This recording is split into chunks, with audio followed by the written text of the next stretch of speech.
Hello, everybody. Welcome into my latest live broadcast. And today is the 17th of August. It's 2020. My name is Kerry Holzman, and thank you guys so much for joining me today.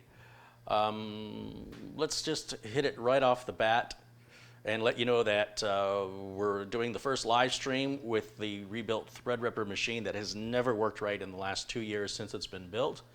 Interestingly enough, when I broadcast with OBS, my CPU usage on the Ryzen 3900X streamer, which is down on the floor here, uses like 0.3 CPU usage, like 1/3 of 1%. And here on Thready, it's using 5%, between 4 and 6. It's bouncing. It just went down to 3.6. I don't know why CPU usage is higher. I went into the BIOS, I turned on XMP, and Thready almost immediately blue screened. That's Corsair Vengeance. It's quality RAM. I don't know. I've never been able to enable XMP on Threadripper without it blue screening. And I suppose I can go into the BIOS and manipulate everything by hand, but I refuse to do that. This isn't 1999 anymore. So we're just going to let it run in 2133 because it's stable so far, and we'll see if it loses the stream at all. And then also, I've got some other news to bring up with you here in a moment as well. But this is the first live stream. I got basically just Windows 10 Pro, fully updated, activated, with the capture card, with the latest drivers. It's got the latest firmware, and OBS with all the settings I typically use. It's just mimicked right over, cloned right over. And so we'll see how it runs. If for some reason the stream stops unexpectedly, that's probably already doing the old blue screen again, but it may take a while or it may run perfect. So, like I said, benchmarks are one thing. The best benchmark is you using the machine. And of course, over time, you'll be able to trust it or not. Also in the BIOS, I went ahead and put I put the fans in silent mode. So the BIOS has, silent, standard, performance. I set it to all fans in silent. That has brought some of the noise down. It's tolerable right now, but if it were to ramp up, I mean, it's louder than an equivalent Intel 9700 or 9900 or 10700. Those are dead silent. You can't hear a thing. But those are all brand new chips. This chip is 2 years old, but those chips also have a larger number of cooling options to choose from, about 100 times more coolers to choose from than Threadripper. But regardless of that, we'll give it a shot and see what happens. And this is Thready's last stand, because if Thready continues to be a problem, I foresee pulling the board and chip out and just putting a 9700, 9900K, or I don't know, even a 10700 or 10900, or even a 10850 when they come out in there, and I know it'll be dead quiet and be trouble-free. The system that came back was also an AMD system.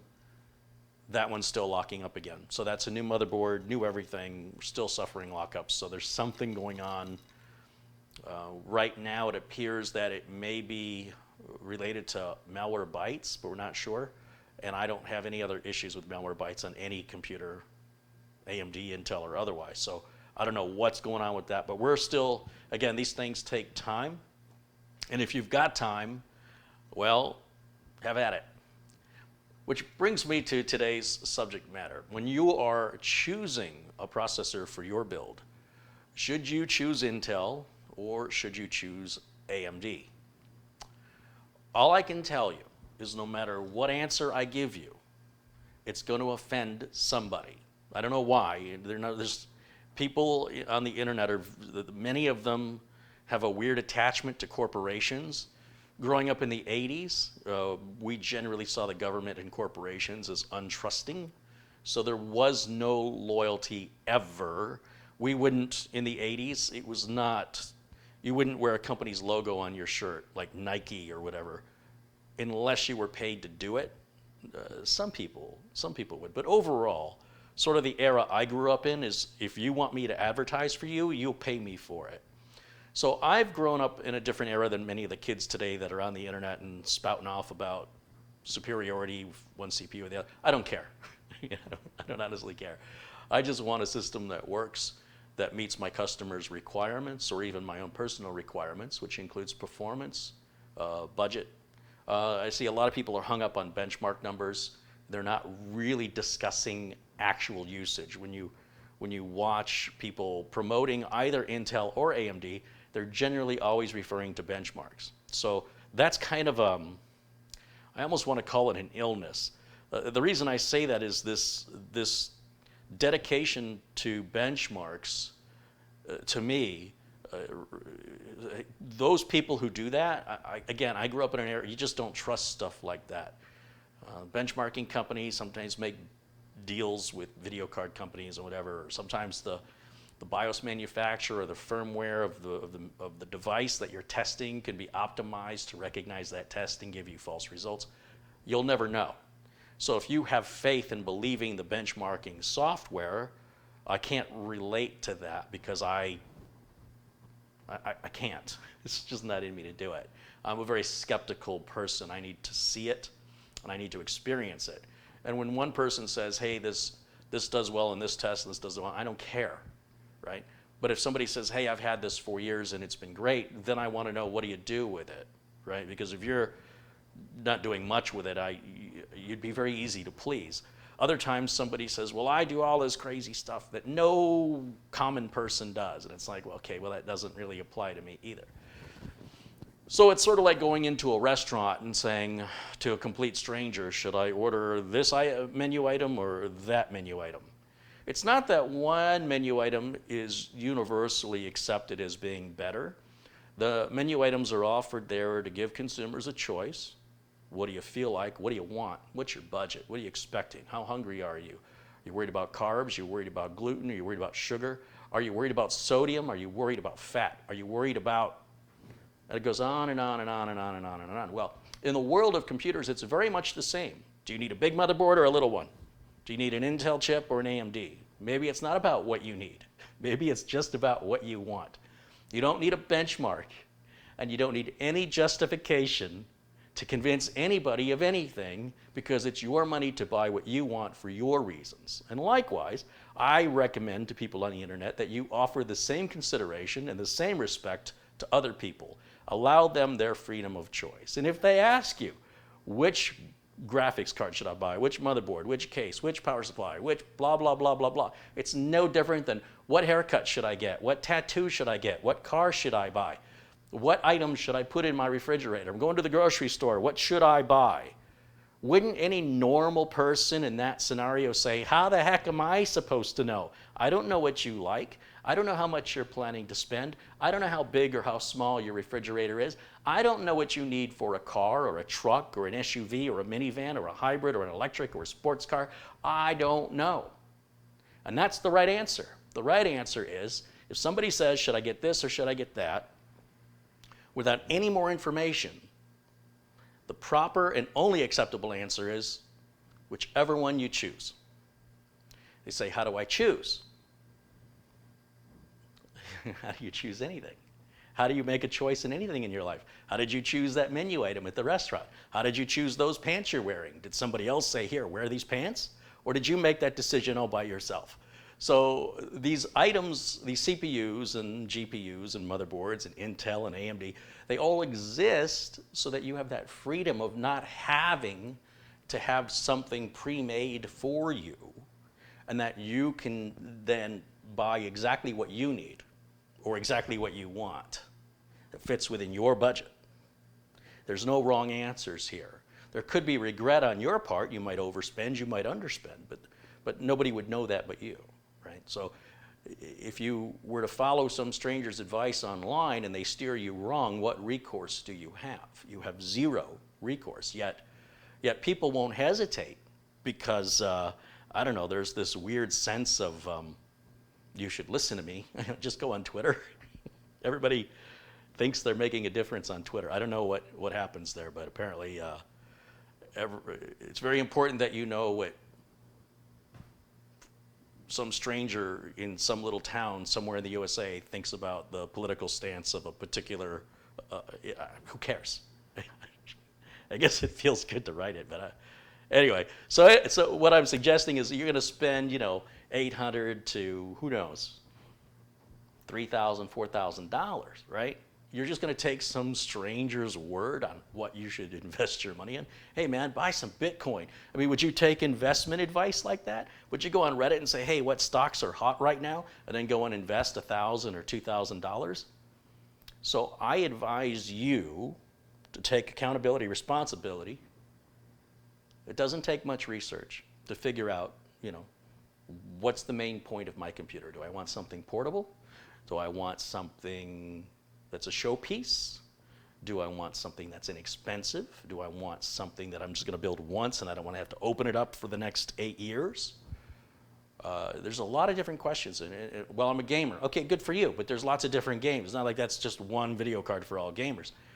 There's esports and there's retro gaming and there's, first-person shooters and on and on and on. And depending on what kind of games that you're primarily playing, you want to ideally invest your money into something that is custom to your needs.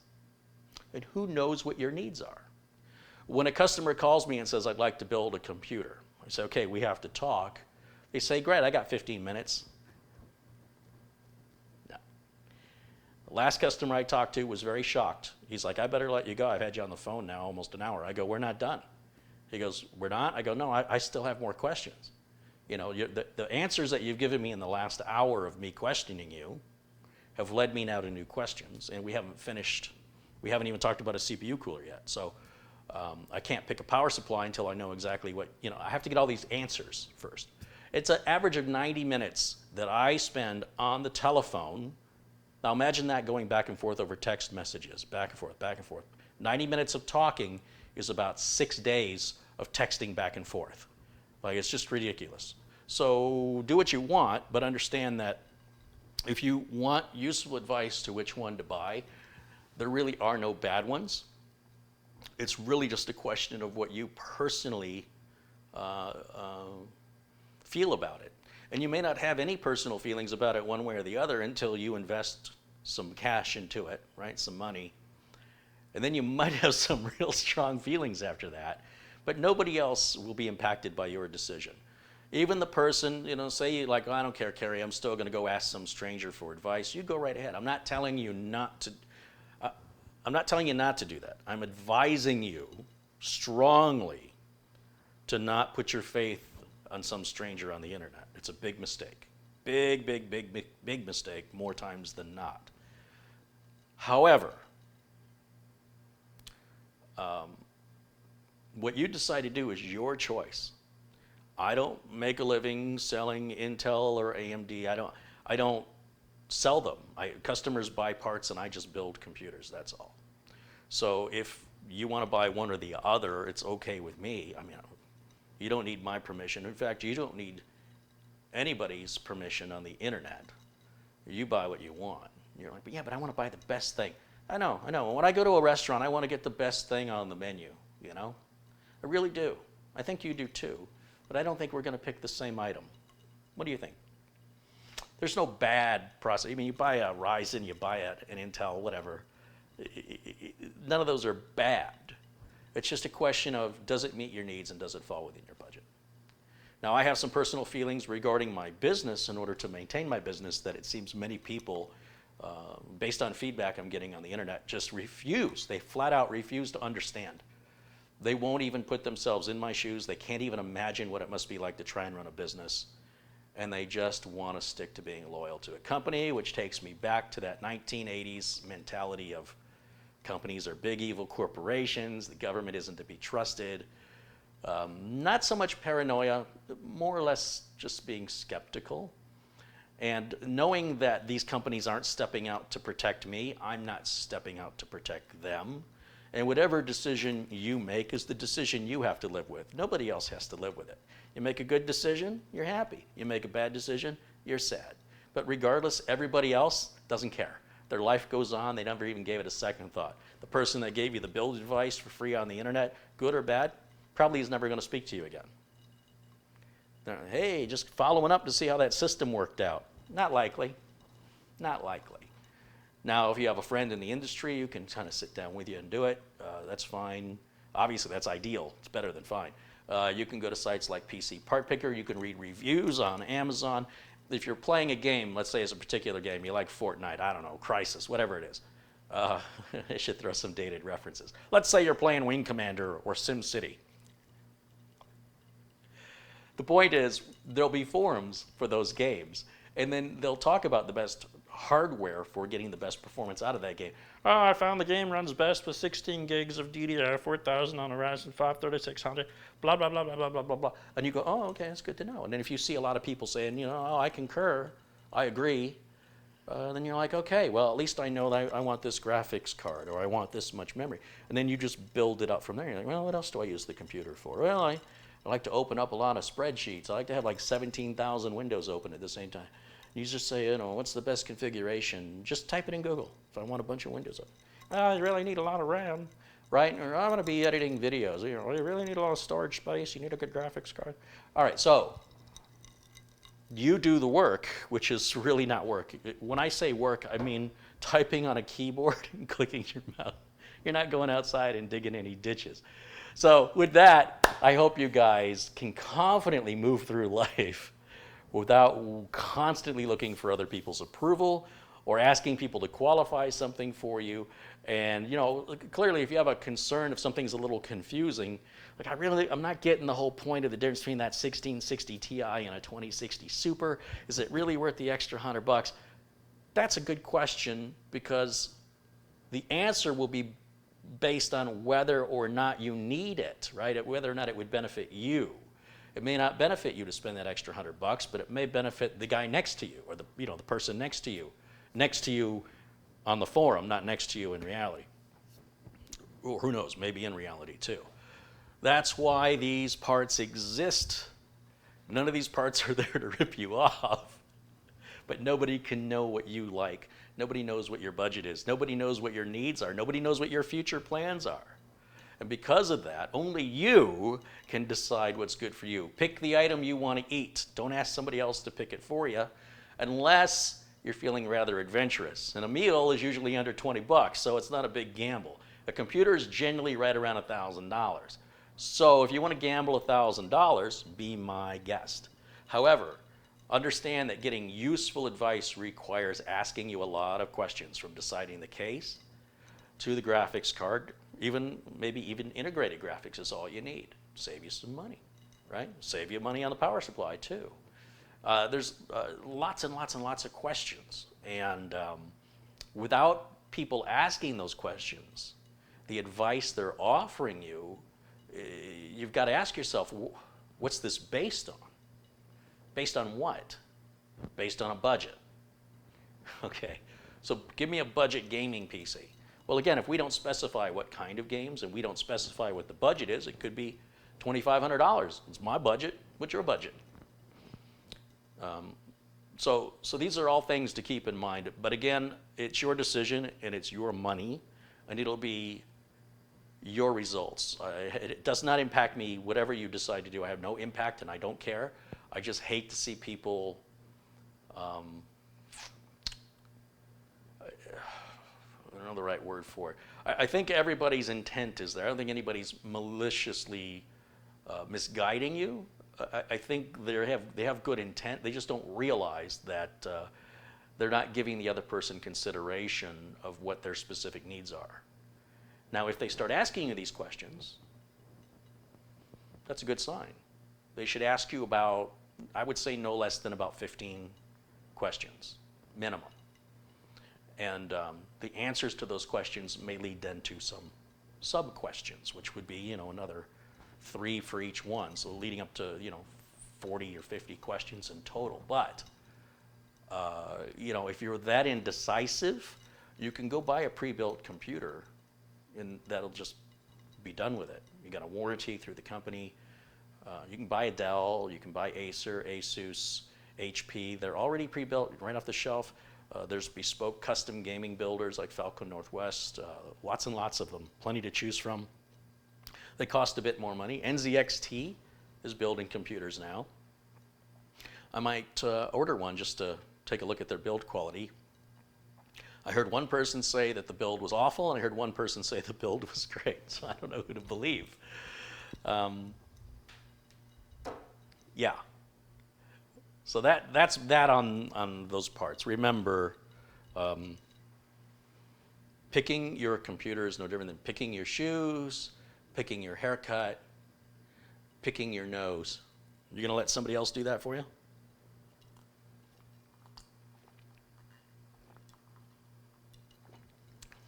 Typical Nerds contributed $4.99. Says, will you ever do a stream or video based on what you rate their PC builds? I know where this is coming from. I know Kyle over at Bitwit asked people to send in some videos or pictures of their rigs, and then he would evaluate them. And mostly what he saw was aesthetic issues. This color doesn't match. A lot of coolers and fans put on upside down or sideways. You know, he had a cooler that was on, for some reason they put it on vertical instead of horizontal, which was weird. He had a system, somebody took a picture of a little tiny board, but giant case, and so the cables were just, you can't hide the cables, it's too big. So, I don't like that, and I'll tell you why. What it feels like to me, now I'm telling you this as a 52-year-old man, right? So keep that in mind. But what it looks like to me is you're saying, do you like this? Please, tell me what you think of my machine. You see, because when you reach a certain point in your life, you don't care. You go, you know what? This is mine. It's not yours. I don't care if you like it or you don't. I don't even ask. I don't care.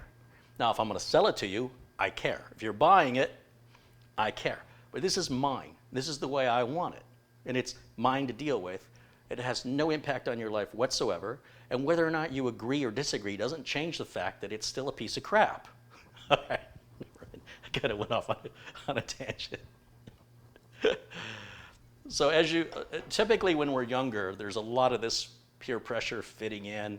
Will they accept me? Am I wearing what all the other kids are wearing? Am I listening to the other music? Am I seeing all the TikToks my friends are seeing? What are we talking about? What are we doing?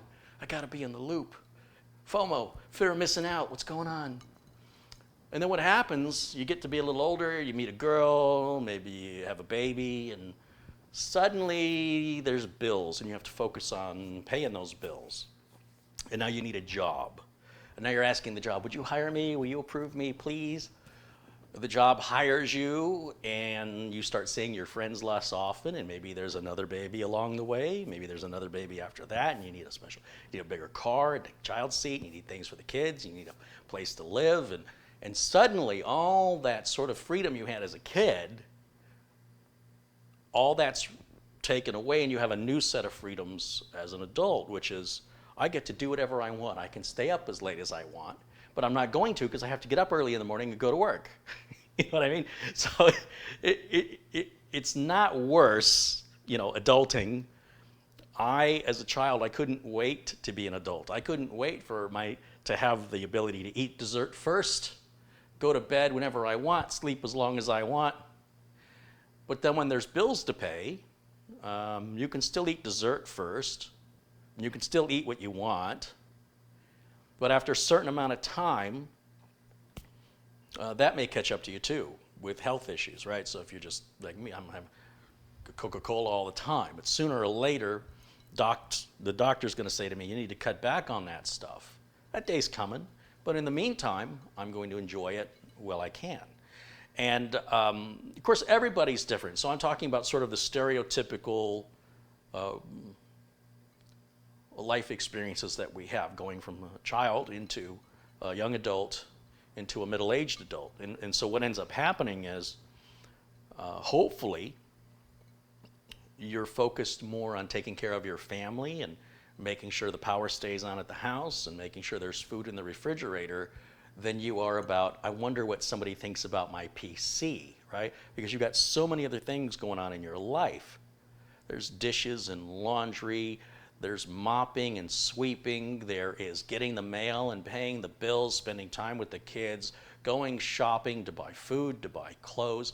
You're going to need silverware, you're going to need plates, you're going to need furniture, you're going to need carpet, you're going to need lamps and light shades and curtains, and you're going to need light bulbs. You're going to need these things you never bought or thought about when you were a kid. And it's so overwhelming. It's so much to do every day that this doesn't have the priority it once had in your life. It's like, how much time is left for this? And so I do believe that when people take a picture of their system and say, tell me what you think, I think these are mostly teenagers or young adults who just have a lot of time. Or there are people that find computers in their spare time as a hobby, and they're still seeking for approval. And I don't know, I just think that's a lifetime of disappointment. If you're going to look to others consistently for approval, I did lead my life that way for the first 25, 28 years. And I'm so glad I'm not doing that anymore. Because people should like you for who you are, not for what you have, or that you fit into some kind of box or category they want to put you in. You can do without those people in your life. It'll certainly be better for you. I promise you. There's a lot of people. It's a crowded planet. So there's a lot of wiggle room to find like-minded individuals who don't have to constantly one-up each other. Now, that being said, I do have a couple of close friends where we jokingly will toy around with stuff like that. Oh, well, you got that. I'm going to have to get that too. Ha ha, nudge, nudge. Hey, look, I got it. Because it's kind of funny. I don't have any interest in judging your build. Basically, what I would tell you is if you like your computer, then I like your computer. And if you don't like your computer, then I don't like your computer. This is how you support somebody. I know this is a foreign concept for a lot of people, but you just be there for them. If they like it, don't give them a reason not to. What kind of friend is that? Now, if they're having a problem with it and you want to help them with that problem, that's a good friend. But if helping them with the problem is spending their money, maybe, depends how extreme that is. But yeah, I think friends should be supportive and kind. Anybody can tear you down. You can go take a picture of your rig and ask some stranger on the street what they think of it. I mean, their opinion is just as valid as anybody here on YouTube. So I don't think that's a healthy road. Seeking others' approval or working on or hoping to impress others, unless it's your boss and it involves you getting paid, I can't imagine why anybody would want to do that. It just sounds like a pointless exercise in disappointment. But be that as it may, thank you for the contribution. Thank you for the question. I know that's kind of a thing some of the channels are doing, and I don't want to do what other people do. I want to do my thing. And I hope my thing is different. Maybe not completely different, but at least different enough to justify its existence. Leon Goosens has contributed €2. Colin Hunt with £5, and Taylor with £4.99. Says buy whichever works out of the box. It's not the 1970s. Well, they're all going to work out of the box. This question is, will it work for you? Will it do what you need it to do? Alan Bradburn with a $10 contribution. John Peck with a £2 contribution. He says, hey, I finally caught a live stream. Alan B contributes 50 PHP. That's Filipino? What is it? PHP? I can't remember. Gosh, I'm getting an education in foreign exchanges. PHP is Philippine peso. 50 PHP is about $1 US. Okay, with that, the question from Alan B with the 50 Filipino peso contribution says, did you fix your 3900 streaming PC with the boot problem? No. Right now, I am streaming to you on Thready. This machine that you see right here is doing all the work of what you're seeing right now. The streaming computer is down on the floor, and depending on how Thready works out, I think I'm going to start dismantling the streamer. I had an epiphany the other day. Now listen, please, for the love of all that is holy, please listen very carefully to what I'm about to say. The single most built system, most replicated of all the build videos I do, I get more emails and more compliments from complete strangers on the internet who followed this particular build that I'm going to tell you about. I've also sold this particular build to about 10 different people, all of which are just delighted with how fast the computer is, how quiet it is, how responsive it is. And yet I myself do not have one. So does that make any sense to you? I'm over here and I'm messing around with these, high-end, real expensive motherboards and expensive RAM and this, that, and the other. And here I am, and I'm saying, oh, for you, you probably just need this, $1,000 box, this $800 box. Whether it's Mike Smith or the system I just built for Thomas Backenstow, Lake Hickory Scuba and Marina. This goes on and on and on and on and on. The customers I have that just love the particular configuration of the Workhorse build. If you look through the video library here, you'll see there's something called a Workhorse build. And next to the Workhorse build in that list nearby will be the 8-year build. It's like I'm trying to remember what we called it. But it's basically the H370 HD3 motherboard, which is $100 on Amazon. You compare it with an 8700, 9700, 9900, doesn't matter. 9700 is probably best in my opinion. Throw a Sky, the Mugen 5 on there, put whatever M.2 NVMe drive you want on there. Throw 16 gigs of RAM minimum. Speed doesn't matter, it's Intel. Get the cheapest, whatever, it's gonna be fine. It's gonna work fine. If you wanna go 32, you wanna go 64 gigs of RAM, whatever you want, it's your money. It's all gonna plug in the same. You don't have to worry about what's compatible, you don't have to look at a QVL list, any of that RAM will work. Get a power supply 500 watts or greater, depending on, actually I would say no more than 500 watts, unless you're adding a video card, in which case you can go to 650, 700, 750. Anything beyond that's overkill. Any graphics cards you want will work, anything at all. You want Radeon, you want RTX, GTX, anything you want, doesn't matter. Your choice, it all works. Just plug it in, install your drivers, install Windows 10 Pro. For the love of God, don't try and put Windows 7 on it. Anybody running Windows 7 today, please stay away because you're just nothing but a headache. That's a trouble customer. If you have customers, if you're in business and they want to insist on running an obsolete, dangerous, and insecure operating system, you could be held potentially liable for the inevitable issue that's going to occur if they connect that to the internet. So I prefer to just stay far away from those folks because even though I'm in business, to make money to do repairs, I'm not in business to have that stuff come haunt me a year later when they start to accuse me of causing their losses. So what people do on their own, if they choose to install and they choose to do something against what they should be doing, then they have no one else to blame for themselves. And because I have liability, I'm simply not going to have a customer tell me what to do. I'm going to say no. It's like, hey, doctor, just prescribe me the hydrocodone, just give it to me. Let me know how that works out for you. There are consequences, potentially, and I don't want to risk my business over one customer one time to make what ultimately over the course of my business is an insignificant amount of money.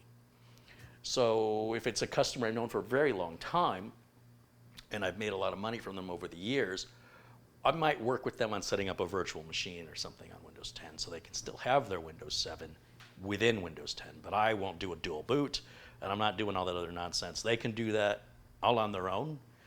And that's the great thing about being self-employed is I can make those decisions. I don't have to do what somebody tells me to do. And I would rather walk away from a job I think is going to end poorly and take a lot of time and not be profitable and have a lot of risk than go, well, it's money. Chasing after that could end up costing you quite a bit.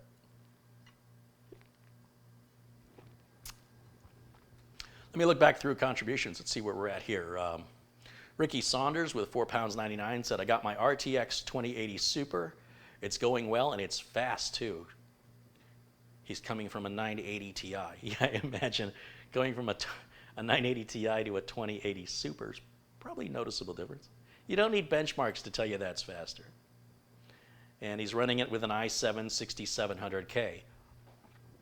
I think you might be able to get a little more performance out of that 2080 Super with a more modern chipset than the 6700K runs on, but you know what?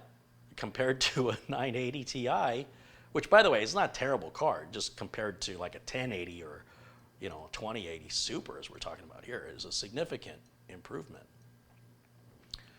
And then of course, if you decide to upgrade your chipset, which means a new motherboard and a new CPU, you can still carry over your power supply and your new video card. So that's great. Thank you, Ricky. Gary Tatum with a $20 contribution says, I was wondering about the H370 HD build to stream with when you were having so many problems. That would be perfect, and I'm glad you are considering it. It's kind of crazy, isn't it? That's from Gary. It's kind of crazy. In my back office, I've got an i5 8400 on an ASRock board with 16 gigs of RAM. Here on the floor, there's a streamer. It's an AMD 3900X with 32 gigs of RAM. Thready here's got 64 gigs of RAM. And why? Initially, I'll tell you how I lost track. I don't want to offer new hardware to my customers until I've had a chance to experience it.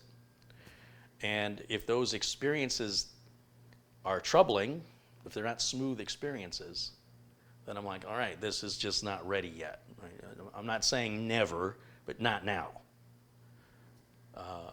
That's what I'm experiencing with AMD. I am experiencing it's not ready for the needs that I have and the needs that my customers have. They're far too finicky. They require too much research. They're too delicate with regards to BIOSes, compatibility with RAM. I'm frustrated that AMD's own software like the Ryzen Master doesn't install. You have to do it manually. Their installer's broken, and they seem to be okay. AMD's like, yeah, so what? So take the thing down off the website until you fix it. It's embarrassing for you. I'm accustomed on the Intel platform, I'm accustomed to buying whatever RAM I want, any chipset I want, pretty much, with any CPU I want, using damn near any cooler I want, and I can shop solely based on price. I can buy the cheapest motherboard on the cheapest Intel CPU and the cheapest RAM, and it will all just go together. I can download the Intel Driver Update Assistant, and it'll sit down in that system tray in the lower right corner, and it will alert me if there are any new drivers available from Intel for any Intel hardware. So if I have an integrated GPU or Ethernet card or storage controller, just a little indicator on the system tray says, hey, there's new drivers, click here to see what they are. A lot of times when people are upgrading to the latest version of Windows 10 and it crashes and blah, blah, blah, Microsoft, blah, blah, blah, junk, blah, blah, blah, Bill Gates, it's typically caused by an older driver they didn't update, they didn't know, because nothing alerted them to the fact. So AMD has no process to let you know when new chipset drivers are available. Intel had, you do have to download the program free from Intel, but AMD offers no such program, free or otherwise, except for their graphics cards. And even that they only recently introduced within the last year or two. NVIDIA's been offering that for years and years and years. And it's not even so much about installing the driver for you, it's just alerting you.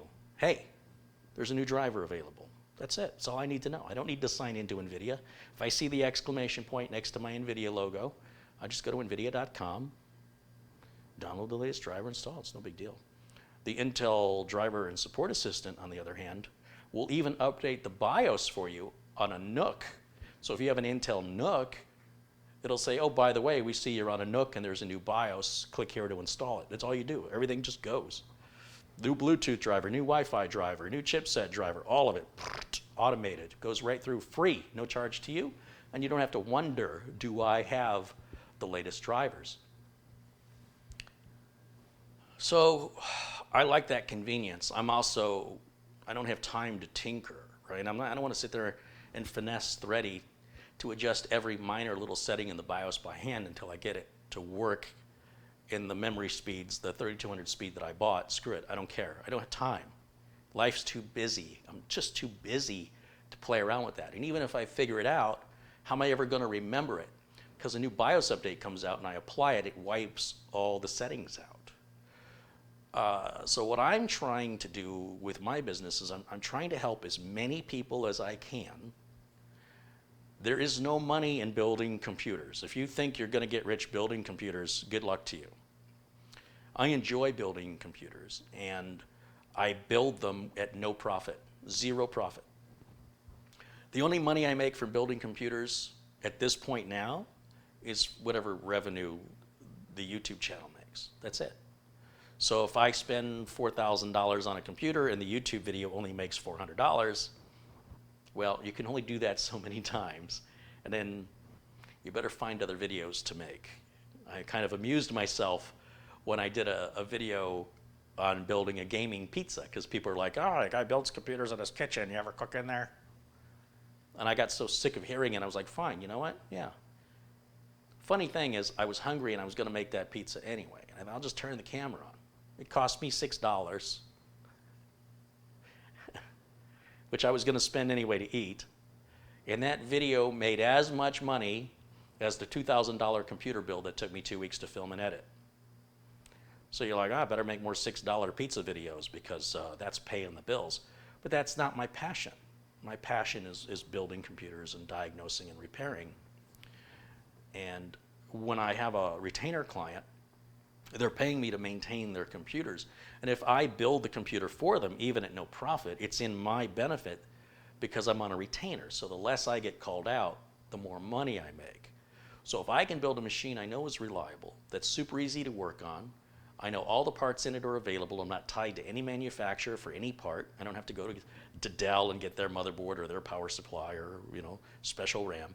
I can get whatever I want and put it in my modular box that I sold to my customer, and it's all going to work, and I can get in and out quickly. My customers are impressed because they're like, I was quick and it was cheap, and I didn't spend a whole lot of time. The more time I spend, the more money on the retainer I lose. So it's an investment for me to convince my retainer clients to buy my machines. They're easier for me to maintain. It makes my retainer more profitable. And if I were to sell them a machine that was acting up, like Thready over here or the streamer on the floor, I would have to replace it at my cost. Because when you're in business, you have to weigh how much is your time worth. This is preventing me from making any new money, doing any new work. My customer's upset. After a certain amount of times of fixing it, the customer will lose all confidence, not only in the machine, but in you. And I'll give you an example of this, real world story. I was using these Leon Lee all aluminum brushed aluminum cases from, 2004, 2008, I don't remember. And I told my client, these are $100, they're kind of expensive back then, but you can keep them forever, we'll just keep upgrading them, and we have. But the button's on top, the power button is on top, it's flat, just like Thready, the button's on top. Well, they got a ham-fisted employee that's jamming down that button. It's got little plastic clips that hold it in place, and they push it right past the clips. They're like, I can't turn the computer on or off now. But you take a look at it. I go over there. I got to pull the whole front cover off, which is a pain in the butt. And then I look up there, and I see the switch it needs to be pushed back up, and then the little plastic clips hold it. And you're like, fixed, done. Put it all back together. A couple months later, won't turn on again. I go back over there, I look, it's the same thing, I push it back in. A couple months later, again. Okay, so the fourth time it happened, and this is probably over the span of about 8 months to a year, it's had to be repaired 4 times. Nothing wrong with the computer. And I've asked the customer, please, just push the button gentle, you don't have to jam on it. In fact, just leave the computer on. You won't have these problems. Well, they don't listen. What are you going to do? It's their computer. They're going to do what they're going to do. If somebody gets into a car and slams a car door closed, it's a hard habit for them to break. They're not doing it on purpose. They're just, I'm used to being on a car with a heavy door, and your car doors are lighter. And they close the door and you wince. You're like, oh, geez, did you break my window? Holy smokes, why are you slamming my door? Sorry. And then, of course, they do it again and they do it again. Now, I'm in a position, these computers are several years old. They're not under warranty, but I am their retainer tech. So it's my job to fix whatever problem it is, hardware, software, it's my job. So I knew exactly what the problem was. It's the same problem every single time, and even though they have an office full of these cases, only this one case has this problem. So I thought, well, I can get a Corsair 200R and just replace it, but it's going to look different than everybody else's. And I thought, you know what? I'm going to get my hot melt glue gun. And I went over there and I took it apart. And this time, when I snapped the switch back into the little plastic clips, neither of which were broken, by the way. They're working. Just I used a whole gob of hot melt glue all around and underneath that switch. It is glued solid. It's not moving. And I put it all back together again.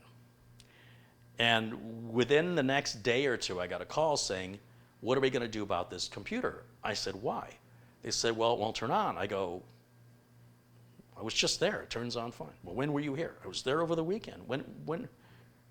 Is it not turning on today? Well, I don't know. The last I heard, it didn't turn on. I go, okay. Well, it's fixed. Yeah, but you said that before. I'm like, no, it's forever fixed. Yeah, but what are we going to do next time? Like, there won't be a next time. Yeah, but what if? I go, stop with the what if. It's fixed. It's better now than it was when it was new. I promise you.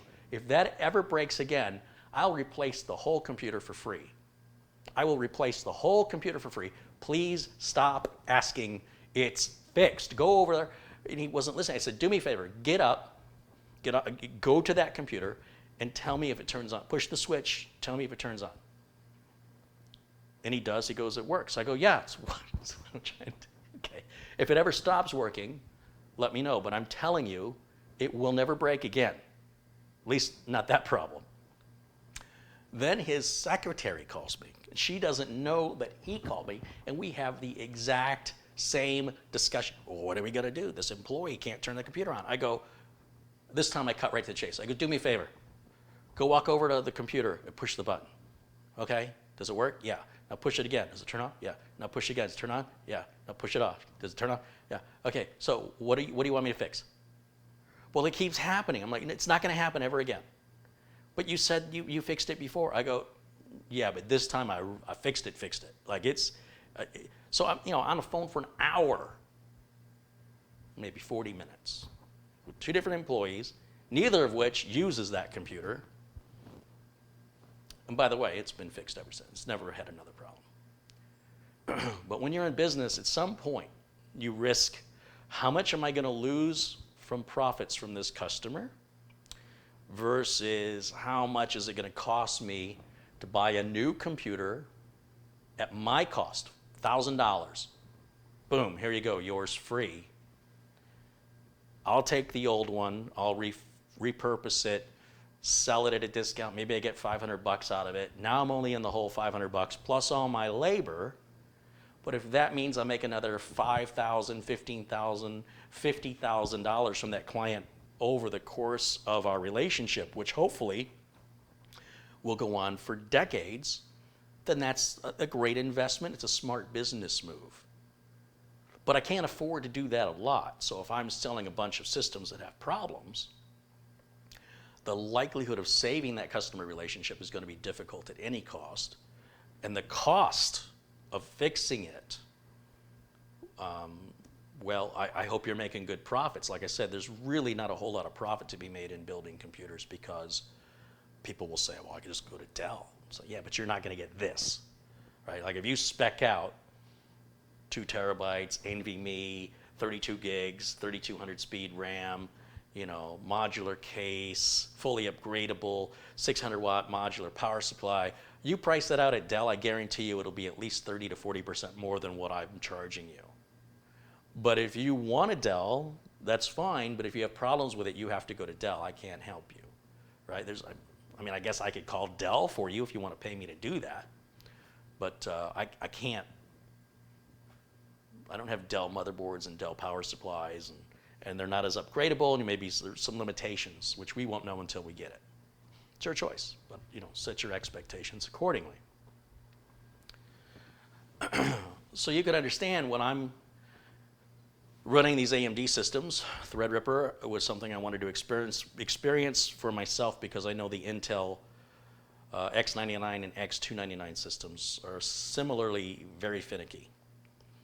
The AMD 3900, started with an AMD 1700, if you remember, then went to a 2700X, I think it was an X, and then went to the 3900X here on the streamer right here on the floor, and they've all been problems. Every single one of them has had issues, RAM compatibility issues, tons and tons of BIOS updates. Some of the problems went away with BIOS updates and chipset driver updates that I didn't even know were available until somebody said, hey, why don't you go here and get the latest chipset driver.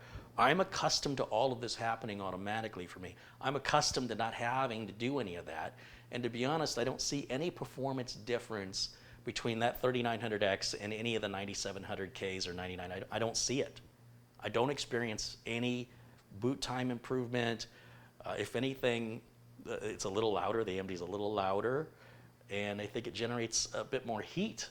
But regardless, as long as it does the job, who cares, right? And I'm dealing on a massive scale, for one person to deal with literally hundreds of customers. I am the only employee. So it only takes one really stubborn, difficult problem to get me backlogged, and people will eventually stop waiting and go somewhere else. What am I going to do? So if I can sell them a platform, I know I can just put whatever RAM I want, whatever stuff I want, plug it all in, it self-maintains, and it runs for years and years and years without a problem.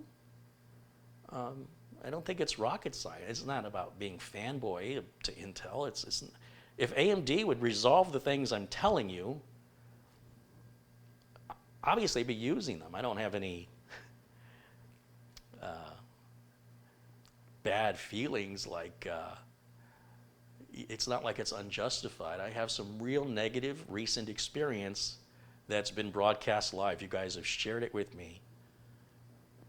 And the people who know the most, that will say, well, you don't know what you're doing. You're right. I don't know what I'm doing. Absolutely right. When it comes to AMD, if I got to learn something different, if AMD's breaking all the rules, well, you got to add 27 degrees to the temperature. Why? Why? You need faster memory with AMD. It just likes it better. Why? Well, their Infinity Fabric, their what? What is this? You guys just making up stuff now. It's marketing terminology for cash? I don't know. The whole point I'm trying to say, it's not cash. Infinity, I'm just confusing. AMD's got a word for cash. Game boosting or something. Anyway, the whole point of what I'm trying to get to is, if you're a novice and you want to build a computer that you're not going to have to do all this research, that's likely going to work, and it's going to work a long time, that you're not a tinkerer, you're not a ham radio operator that likes to tinker around, you want to build it and be done with it, that $800, workstation, what was it called? The overhaul? The long haul build is called the long haul build. And then there's another one that's identical to that called the $1,000 8-year PC build. You don't have to know anything. That's the beauty of it. That's what the whole point of this channel is to let people know that you don't have to know all this stuff. And you can build the most amazing computer you've ever used. And amazing, I mean it's fast, super easy to work on, it's dead quiet, and it self-maintains. Now, it's not that you can't achieve that on the AMD side. Certainly many people are very happy with their AMD systems. But the amount of time and research I've invested into the AMD systems I've built have left me with about a 50-50 result. Some of them are working, half of them are working, half of them are not. And I don't know why. The amount of time it's going to take to figure that out, I would rather spend building something, fixing something, not standing in limbo, waiting for the light to go green, which will eventually happen once I figure out what the deal is. And the likelihood that all the systems that are failing all have the same problem seems extremely unlikely to me. And the incentive to make that investment to figure it out when I already have a situation, I already have a configuration that works well just to please some people that are somehow fascinated with AMD for some reason I can't explain. Intel is not a bad company. They've done nothing wrong. They didn't hold AMD back. It's not my fault AMD sat around for 15 years being, not releasing a competitive chip. It's not my fault. It's not Intel's fault. Intel didn't cause that. They just have a better product. So now AMD is finally making a comeback, but their production is 20%. If I said to AMD, give me 1 million of these chips, like Dell might say to Intel, AMD can't do it. They're like, well, we can give you 250,000 chips. So AMD's production is much, much lower volume because it's a smaller company. And it's still, for me as a business owner, it's just too early for me to put my business at risk to appease some people on the internet that just want to hear me talk about their favorite processor. It's not my favorite processor. So why don't you, if you're one of those people, listen to me. You want me to listen to you? Now it's my turn, okay? The Intel 9700, the 9900, either the K versions of those with or without the K, or the KF if you don't want the graphics card, or the 10850, the 10900, the 10700, those are my favorites because they're so easy. They're readily available. Well, not the 10900. They're readily available, and they just work. They just work. And that doesn't mean anything other than what I just told you. That's why that's my favorite. Now, if AMD can resolve all of these things I'm complaining about, and they can be more along the line of Intel with regards to expectations and RAM compatibility and BIOS updating and not having to tinker with all the little settings to make it work with some of the motherboards from some of the manufacturers, then it's more of a coin toss, right? Then it doesn't matter. Doesn't matter. Either way, I'm going to make the same profit. But if one machine is costing me more in labor because I have to keep going back, and it's potentially damaging my reputation, it doesn't mean I don't like them. It just means for business, I need to stick with what works. And so what ended up happening, again, was I thought before I sell an AMD, one of these new Ryzen systems to any of my clients, let me build a few here and toy with them. And I built one for a friend of mine in Illinois, that little mini ITX Lian Li TU150, for the sole purpose of having him test it. It froze up on him constantly. He sent it back. This is all filmed. This is all recorded and available for you to verify. I build it no differently than I build any other computer in the last 29 years. Same processes, not rocket science. So I end up changing his motherboard, change his RAM, and reinstall Windows, make sure all the drivers are put back on, upgrade the graphics card just for the heck of it, mail it back, still freezing. Random, he can't make it happen. And it's usually freezing just like maybe watching a YouTube video or something. Like it's not, he can run Prime 95 on it and it's fine. He can run benchmarks, it's fine. He can run games off Steam and it's fine. But then do something like watching a YouTube video, and for a while it's fine, and then it's frozen. I know that if I told my friend, look, send that back, let me get you an Intel board. We could even use, I don't know, we can reuse that Lian Li TU150. We can put a mini ITX and literally any Intel chip, and I guarantee the lockups go away. I guarantee it. Because at this point, what's causing it? Could it be the power supply? I suppose. Could it be the graphics card? We changed it. Could it be the RAM? No, we changed it. Could it be the motherboard? No, we changed it. Could it be the NVMe drive? It's possible. So we changed power supply, changed, I mean, how many times do we change parts to make this thing work? And if this was a customer and they had to send the system back the second time, how upset would they be? So again, I was thinking about this, and I thought, why am I doing this to myself? And then I realized, oh yeah, I was testing it. Well, it's failed the test, ladies and gentlemen. The test has failed. Now, I do have about 4 or 5 other Ryzen processors sitting in my back office because I still wanted to continue experimenting with different models and different boards, because what I'm looking for is consistency. The first time I went to this pizza place, the pizza was just amazing. And I'm like, there's no way this pizza is this good. I must be really hungry, or I came on a good night, you know? So I was very happy, but I'm still skeptical. So I came back a week later, I ordered the same pizza, and I said, well, said to myself, what's it gonna be like today? It was exactly the same. It was amazing. I said, okay, all right, maybe it's the same guy working. Let's give it another try. This is how I think. I go another time, it could have been a couple weeks. I go and it's amazing. And I'm like, that's it.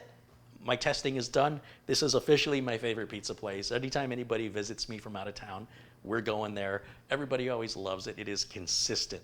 I know exactly what to expect. I know what it's going to cost. I know how long it's going to take. And I know exactly what I'm going to get each time. I can't have one machine work and another machine not when they're both exactly the same. And then have that repeat over and over and over. One works, one doesn't. One works, one doesn't. One works, one doesn't. I need them all to work, and on very rare occasion, have an issue with one.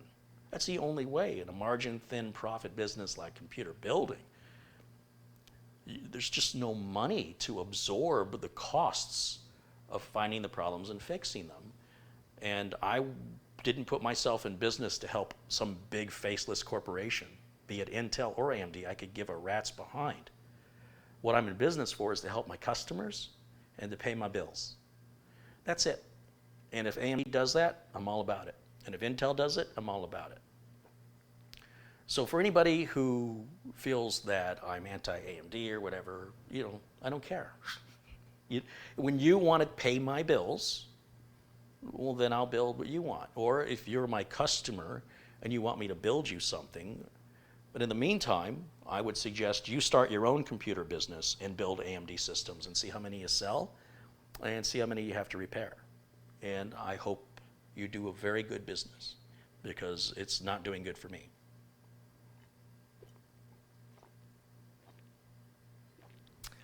I think AMD will get there. It needs to mature. And in all fairness, that Intel chip has had, 15 years to mature? I mean, still based basically on the Core Duo. I mean, they haven't changed it much.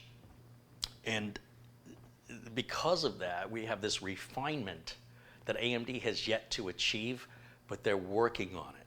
They're just, for me and my needs, AMD is not there yet. And the only way I could know that, and listen, the only way I could know that isn't from reading Reddit forums. It's not from watching YouTube videos.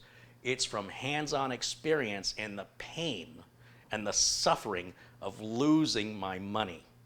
So I will find a way to make these systems earn me back some money. They will be put into tasks that is not so demanding. And if they're sold cheap enough, someone might be willing to put up with a blue screen every now and again and not be pissed off at me about it. I don't know what else to do. I don't know what else to do. I still have another 3950X brand new in a box. I mean, that's 3900. Now my sister, I built that 3950 to replace Thready, and she's video editing with it. And I mentioned Thready had crashed a number of times where she had lost her work.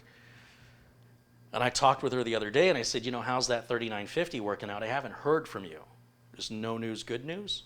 And she said, well, Cyberlink Power Director crashed on me and I lost a lot of work again. So I'm not using Cyberlink Power Director anymore. I said, I think that's a good decision. Now, I don't do as much editing as I used to, and I haven't had Power Director crash on me in a long time. But she's doing heavier edits. She's doing more transitions, more overlays, and if these videos are an hour and a half, 2 hours long, and it's all HD content, I don't think Power Director is really designed for that. Although theoretically, Power Director's been around a number of years, it should be able to handle it. And the only way if I know this is an AMD related issue or an Intel related issue is to spend even more money and basically give my sister a high-end Intel system with a high-end NVIDIA graphics card, pay for another license of CyberLink PowerDirector, and say, try it now. And because it doesn't happen all the time, let me know if it happens. And if it happens, then we know it's CyberLink.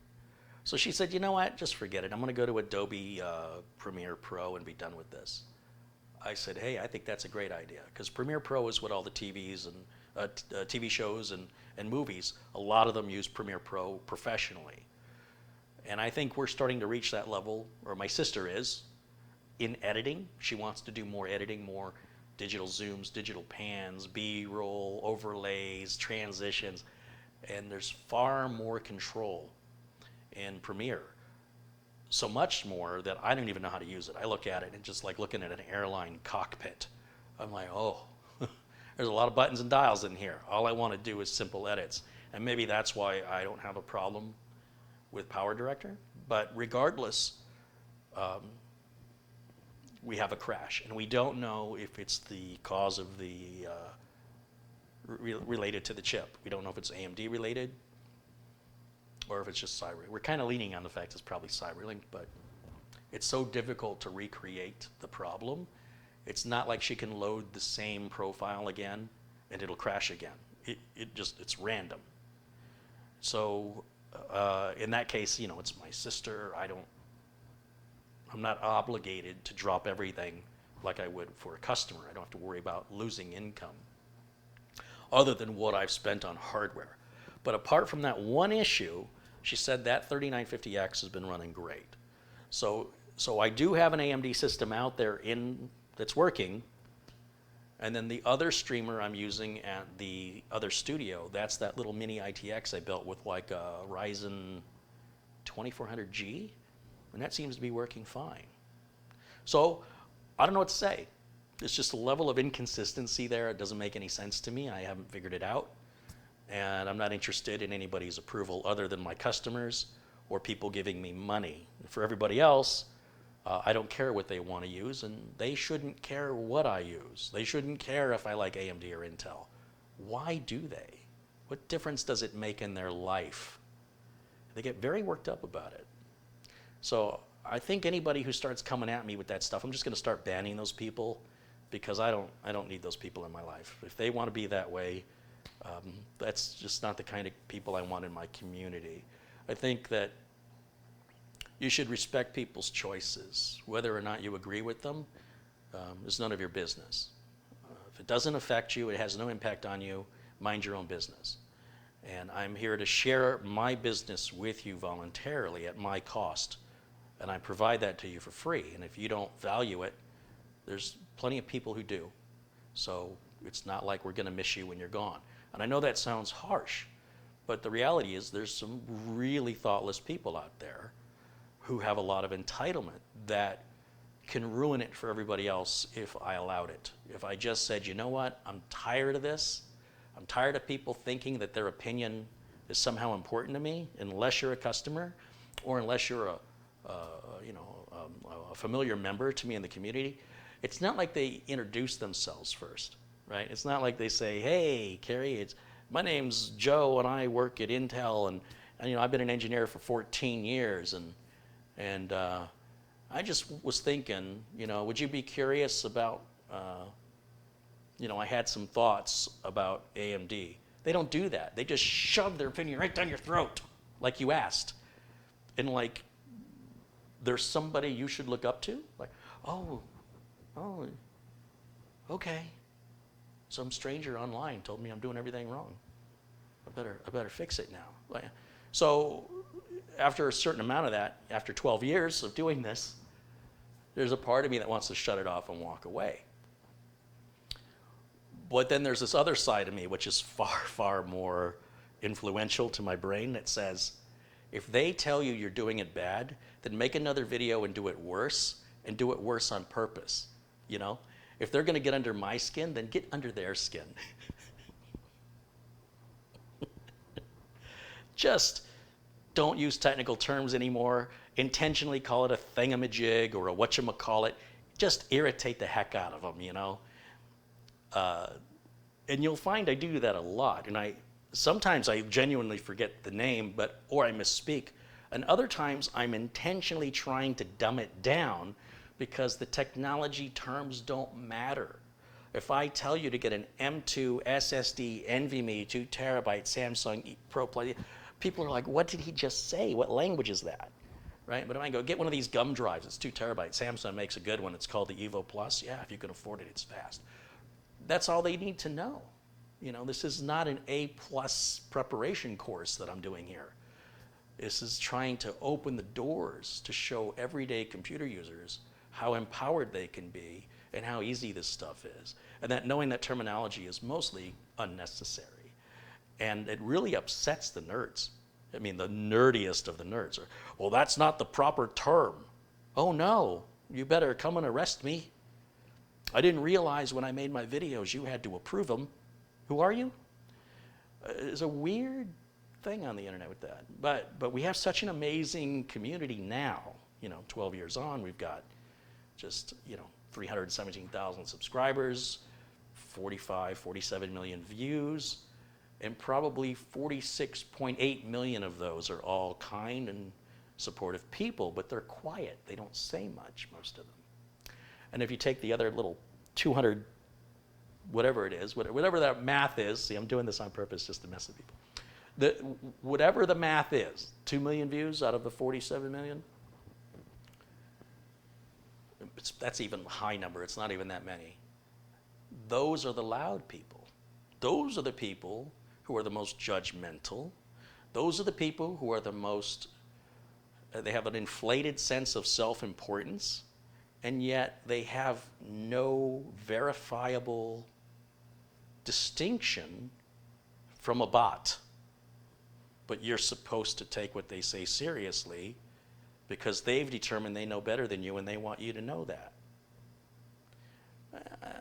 Okay, so battling all of this, and I've talked a lot about it, probably talked too much about it, it's a part of the process, right? So now I'm trying to fix a frustrating problem, and it doesn't help if somebody comes in saying, well, you're just an idiot. Well, thanks, that helped me a lot. Thanks for solving my AMD problem. It just turns out I was an idiot the whole time. I mean, if you know a solution, tell me what it is or shut up. You know what I mean? It's not helpful. Well, I never had a problem. I can't see why you did. This kind of hits a nerve with me because when I was growing up, I had a lot of problems with bullies and stuff in high school. And I got no support or understanding from my parents. I distinctly remember my father saying, I can't imagine why you would have a hard time in high school. High school was the best years of my life. Thanks for the help, Dad. I feel a lot better. Glad we had our talk. I'm going to go hang myself. So that kind of digs at me a little bit, but I'm a big boy. So I just try to analyze why does that bother me, and I think I figured out why. Now, there have been some suggestions that come through the chat that inform me, correct me of things, and those are really helpful, and I do appreciate that. I do. I make mistakes. I'm not afraid of it. I'm a human being. If I stop making mistakes, I stop being human. People are embarrassed of making mistakes. People are afraid of failure. Bring it on. I would rather do something and fail than do what most of the complainers do, which is they do nothing and they watch other people do it wrong. Well, at least I'm doing something. What are you doing, right? That's kind of my reaction. And there's lots of different ways to solve a lot of different computer problems. It's not necessarily a one diagnostic flow or one thing you always check first. It is very unique to the computer, to the situation, to the symptom. And for somebody to just watch it from the couch and bark, those are people that I just ban them because acknowledging them or trying to have any dialogue with them is pointless. And it's kind of doing me a favor when they speak out because once I ban them, they're gone forever unless they create a new YouTube account. But then I don't have to worry about them in the future. You know what I mean? Like, okay, there's one less annoyance in the future. Glad we got it out of the way today instead of next week. And they don't realize that's what they're doing to themselves, and I don't miss them. There's nobody whose name I can mention that I banned. None of them are particularly memorable. I can't tell you what they said. I don't remember. Like I'll have somebody email me and go, hey, why was I banned? I'm like, I don't know. You did something. What'd I do? I don't know. I don't even know who you are. I don't even remember your name. These are sort of, so you add all this up, right? The frustration, the loss of revenue, feeling like you're moving but you're not going anywhere with regards to getting it fixed, sort of stuck in a limbo. Then you have criticism from people who don't understand, coming from people you don't know who they are. They have not established themselves as anybody that would know. And it starts to take some of the fun out of it, I'm just here to have a good time. We're having fun. So with the 3900X as the streamer, I'm having some problems. And at this point, I have a couple of options. One is I've kept the Windows install throughout each upgrade. So this is an old Windows 10 install. It's had a lot of old drivers that are no longer applicable, still in the system, in the registry, that could be part of the problems I'm experiencing. And I suspect, more than likely, a nice clean install will fix it. But doing the clean install is a lot of work. And if I have to reset up a streamer again, why not just change the whole system out and refurb this one and sell it, or put it to use doing something else, something that isn't so. This is important to me, right? If my streamer doesn't work, I can't broadcast to you. If I can't broadcast to you, you guys are like, what happened to Kerry? Where'd he go? I'm over here sweating trying to figure out a problem. Imagine the look on my face when I was doing all the work earlier today, getting Thready ready, and I turned XMP on because it was running at 2133. To jump to 3200 is a pretty big leap, and I know AMD systems benefit from that. And it boots, and I start doing some work, and everything's working. I'm great, and I go to add remove programs, and I want to remove, some of the crap that Windows 10 installs. And as soon as I click on the apps, and it shows me a list of installed programs, I'm like, okay, mobile plans, uninstall it, boom, blue screen. All right, well, the last change I made was I turned XMP on. Before I did that, ever since I installed Windows 10, it's been fine. This is why when you do a new build or you do a repair, you don't go turning all that stuff on. Don't turn on XMP. Wait and make sure that you have a stable system. Don't overclock yet. Make sure the system works stock, not just on a single boot. Use it for a week, a month. When you feel like, okay, this thing's rock solid, then you want to play with your overclocking, then you want to play with your XMP. Then, if you have a problem, you know exactly what's causing it. It's faster, it's more efficient. But again, do it any way you want to. As a person that's trying to stay in business, I don't want to sit here chasing problems that could have 1,000 possibilities. If I can reduce that down to just one possibility by doing things in a certain order. And it's just a method I learned way, way back in the day, and it still holds true today as far as I'm concerned. I want to give a shout out to a couple of people. Of course, Jack Wilson submitted a very generous contribution to the channel, and Dennis Doyas contributed very generously as well. And it's these contributors, like Peter Laycock and David Hale and a few other names I've mentioned, it's these contributors who make it possible for this to be what it's become as quickly as it has. Eventually, I would have had the money to get the better camera and to get the better microphone, but these folks said, hey, I like the content and I want to support what you're doing. I think what you're doing is great.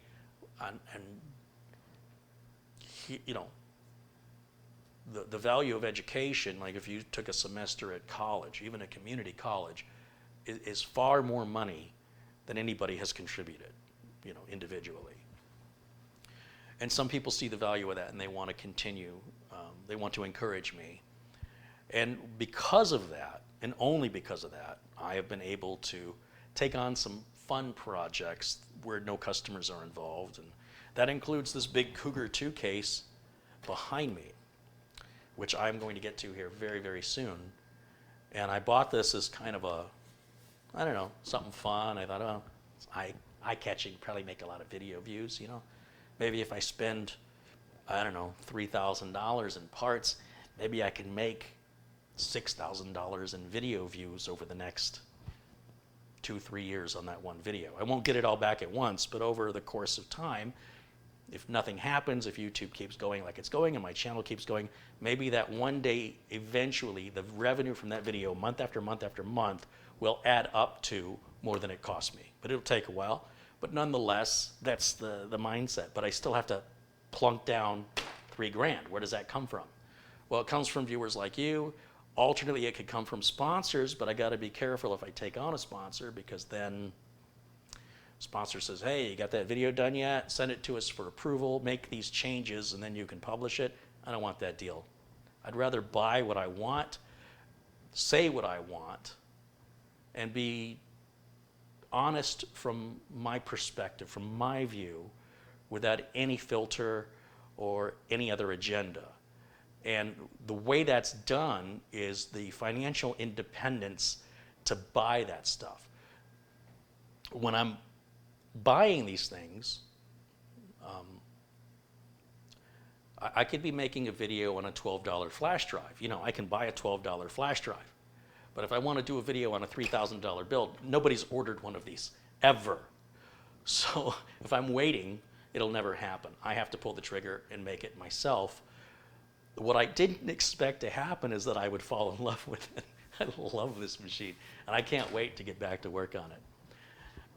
We talked about some shirts, right? I didn't want to get into the merch business, but people are like, hey, you know, we'd like to buy a shirt, we can buy a coffee mug, blah, blah, blah. Well, one of the viewers reached out to me and said, I have a screen printing company or an embroidery company, and we can make the shirts for you, and I think they're going to be of the quality that you like. And I said, well, tell you what, send me a couple. Let's take a look at what the print looks like. Let's take a look at what the shirt feels like, and let's start there. And I thought the gentleman was going to send me, like, I don't know, 6 shirts, maybe a couple different colors, a couple different sizes. Today in the mail, I get this big box jammed with different shirt colors and stuff, and I don't know what's in here. So you're seeing this for the first time, I am. But I will tell you, these are about half the price. I wanted to get this shirt. Basically, this is a root beer stain shirt. Not that that matters. I like the color. Small logo on the front, big logo on the back. That more or less what I wanted, but it's comfortable. And the shirts we're offering now through Teespring, they're too thin. They're not comfortable, and that's why you never see me wear it. I wore it one time. Why did we offer it? Because people wanted shirts. Teespring, you upload your logo, and then they handle all the money and the shipping. It's super easy. But I'll be honest, I don't want to sell a product that I wouldn't use myself. Whether we're talking about RoboForm, right? Because they sponsor the channel currently. I use RoboForm. It's a good deal. Plus, we have an added discount. So it's good for you, the viewer. It's a good deal, good product. I get companies reach out to me all the time. Will you promote our product, or we'll pay you? And I'm like, no. Actually, I just delete them. I don't say no. I just delete the email. And the reason is because I don't know who they are. They might have a great product, but how do you get any support, right? If it's hey, it's the best cooler ever made, and it's only $20 and it ships from China, what's the U.S. subsidy? Oh, we don't have a U.S. subsidy. Oh, never mind. I don't want to deal with it. So let's see what we got. Let's see what we got here. So you guys feel free to give me some feedback here. I was not expecting this many shirts, and I guess I'll have to give some of these away. This is a small. These shirts are made by Gildan. Gildan seems to be the maker of the material of the shirt. And initially, it's feeling awfully thin. I'm a little concerned, but until I wear it, I just don't know. Here's the back. And of course the color. So he's sending these to me to show me the different colors, how the logo would look. It's screen printed, which is nice. And actually, that doesn't feel screen printed. That feels like a decal. That is a decal. It's got a. Maybe that's why there's so many. Maybe some are decaled, some are screen printed. I don't know. I know they're a lot cheaper. And I think there's other material. I think he's sending me different, I don't know, let's see. All right, what do we have? Now we have this color. If you see one you like, tell me what's your favorite. If you see one you hate, you can say that too, that's fine. See these tags? These are gonna drive me nuts. I would have to get scissors and cut these tags off. They're way too long. Talk about scratch, scratch, scratch. So this one says canvas, so that, I guess that's a different manufacturer. It's still, you can almost, I don't know if you can see me, but I can see you. And if I can do that, then the material's too thin. If I can hold it to my face and see through the shirt, that material's too thin. For my preference, right? I'm just talking about my preference.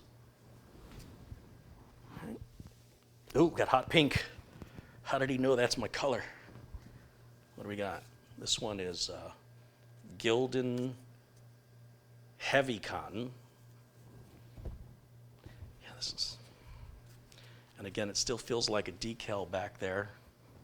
I wish I could figure out a way to hold this so you guys could see it. Maybe if I back up a little bit. Okay. Well, now we're getting into the carry colors. I like the heather grays, browns, light browns, tan. Here we go. Here we go. Good color. Good color.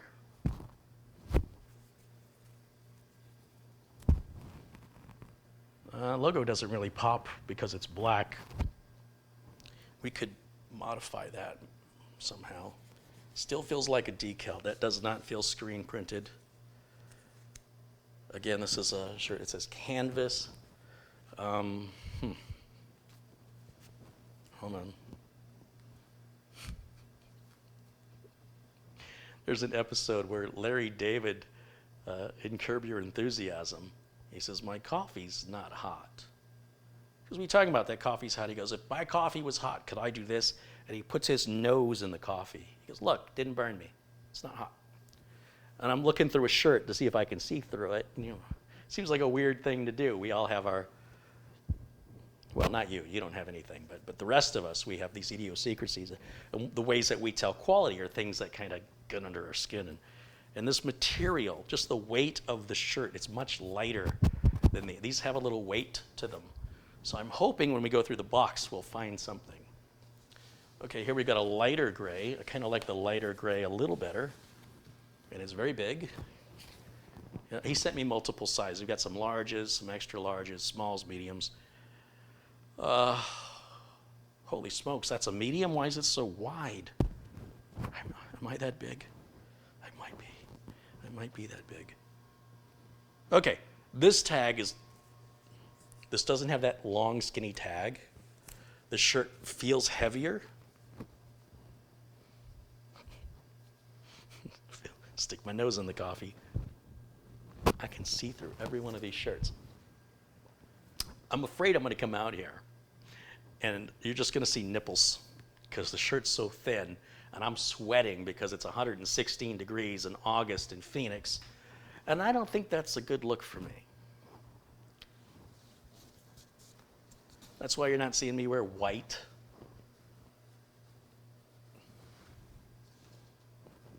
Yeah. I think about stuff like that. You shoot in HD in front of 1,000 people and you better start thinking of stuff like that. I guess that depends what kind of movie you're making. All right, this is a Fruit of the Loom branded shirt. Good, so I'm glad he did that. He sent me a lot of different, but they're all the same. They all feel like I can't feel a difference. And it's a decal. This is not screen printed. So screen printing, when I feel this logo, it doesn't have any feel. You ever have a tattoo or you feel something, if you feel a tattoo, it should just feel like skin. You should not be able to feel the tattoo. It should just, same thing. These shirts have decals. He said they were screen printed, so I'm confused. All right, what do we have here? This is Gildan Soft Style, ring spun. Ooh. It's got a little tiny bit more weight. This is blue. Logo looks good on the blue though, doesn't it? What size is this? This is a medium. This feels like a medium. Definitely feels a little more narrow than the other one. still see through them.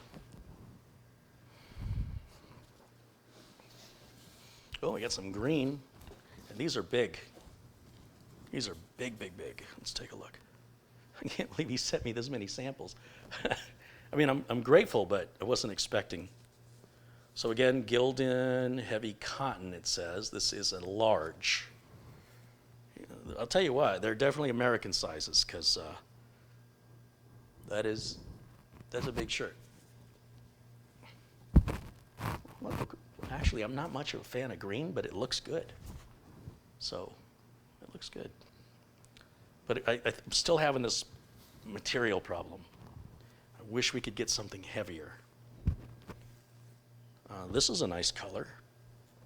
Oh, and I like what he did with the logo here. On the front, it's just the outline, basically. The lightning bolts don't have any color in them. It's kind of different. And on the back,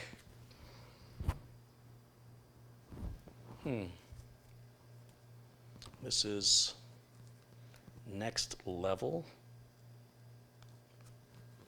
So he's sending me all these menus. I gotta say though, it feels like they just changed the tags. I can't feel any difference. Like if we weigh these shirts, I think they all weigh the same for each size. Like all the larges weigh the same as all the other larges. You would think that there would be a difference in the material, in the weight of it. So because I wear the same style of shirt all the time, I'm accustomed to a certain way that it feels, that when I pick it up, what I'm expecting. This one comes close though. This one feels a little heavier than the others. This is Gildan. This is a large. Well, that's probably why it feels heavier. We've got the logo in white on the back. All of these, again, they all feel like decals. None of them feel screen printed. There's still more. How long is he going to take doing this? Hey, I'm not selling these yet, so don't think I'm out here showing off merch. You got to help me pick what we will sell. Now this I like. I like the color. It's very, generic heather gray logo on the back. It's definitely very see-through. Very, very see-through. That's Fruit of the Loom. HD cotton. I don't know what that means. Oh, is that the last one?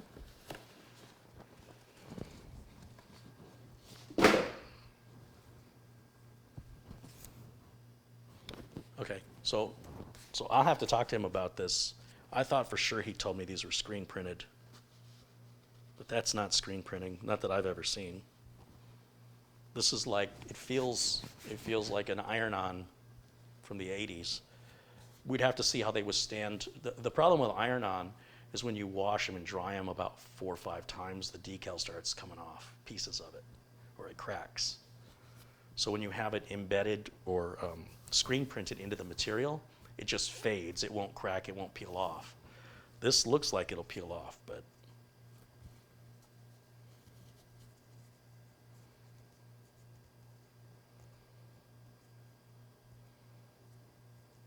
I don't know. This just could be bad memories from the 80s. Maybe they don't do that anymore. This is back to Gildan again. This is a medium. Yeah, they're all every single one of these is see-through. So I'll have a talk with them, but if there's any particular colors or styles that you liked, if you noticed a difference between the Fruit of the Loom and the Gildan and the next level, let me know which one that appeared nicer to you. It's really something you have to feel. I know if well, you know what? I can see through this shirt. I might have to reevaluate my methodology here. There's only one way to know for sure. Let's see. Only one way to know. That's an extra large. How about this one? I like this one. What size is this? It's a large. Okay, how about this one? Ooh, that's really light. I know I'm not going to like that one. Forget it. Green is not really my thing, but, keep an open mind. It's a large. Doesn't fit. This one's really light. It's too blue. This one's not bad, though. It's kind of a purplish blue. Maybe, kind of, no? Medium, fruit of the loom. Gosh, it feels so thin. Okay, how about this one? Come on, let there be a saving grace in here, please. This has got promise.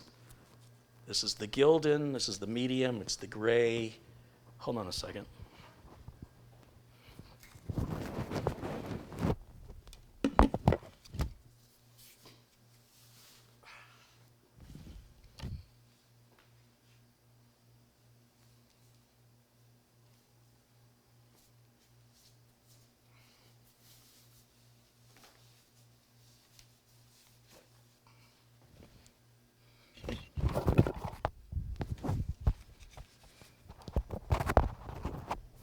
Let's see.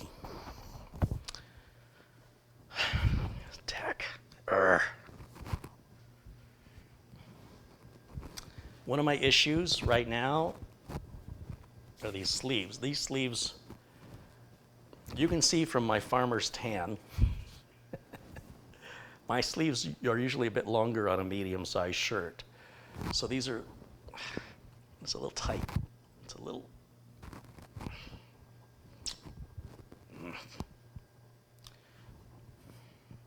yeah, it's a little tight for a medium.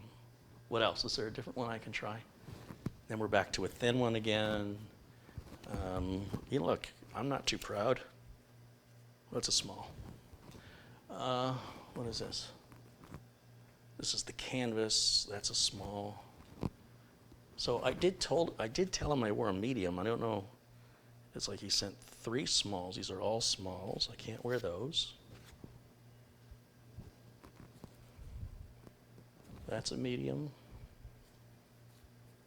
That's a medium. Maybe you did 3 of each. That's a medium. And I think the rest of these are larges. Yeah, it's a large, a large,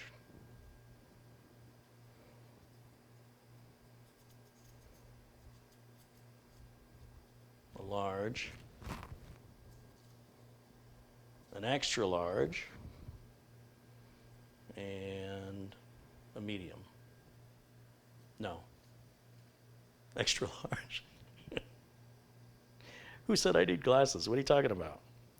Okay, so of all these, I can't try these on, obviously, but other people can.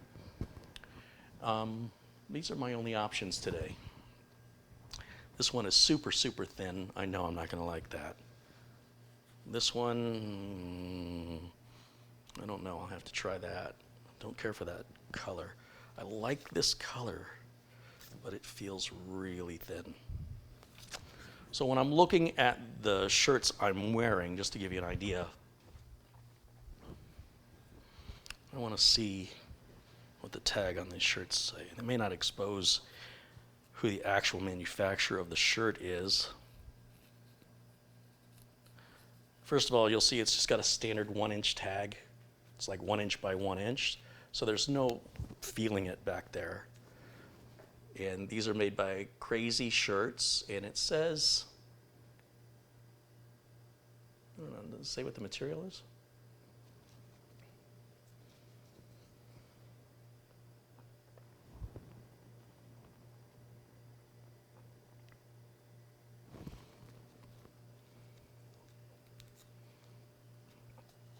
I don't even know what that says.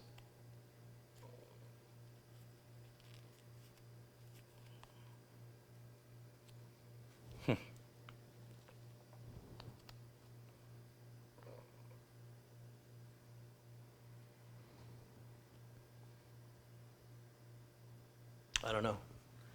But I can tell you, like if we weighed these shirts, this shirt is heavier. It's got more heft. I gotta tell you, I also like the little logo on the sleeve. I didn't think about that, but I like it when shirts do that. But he can add that, I'm sure. But you look at the size of the sleeve on this. Let's just compare them. Let's just do this. I should put this one on a scale on this one. This one weighs 2 times, this is 2 times heavier than this. This is not a sweatshirt. It's just a t-shirt. But it's at least 2 times, I would guess, this one is nearly the weight of this one times 2. If I pick up 2 of these, no, 2 of these are heavier. But Just kind of curious on sleeve length.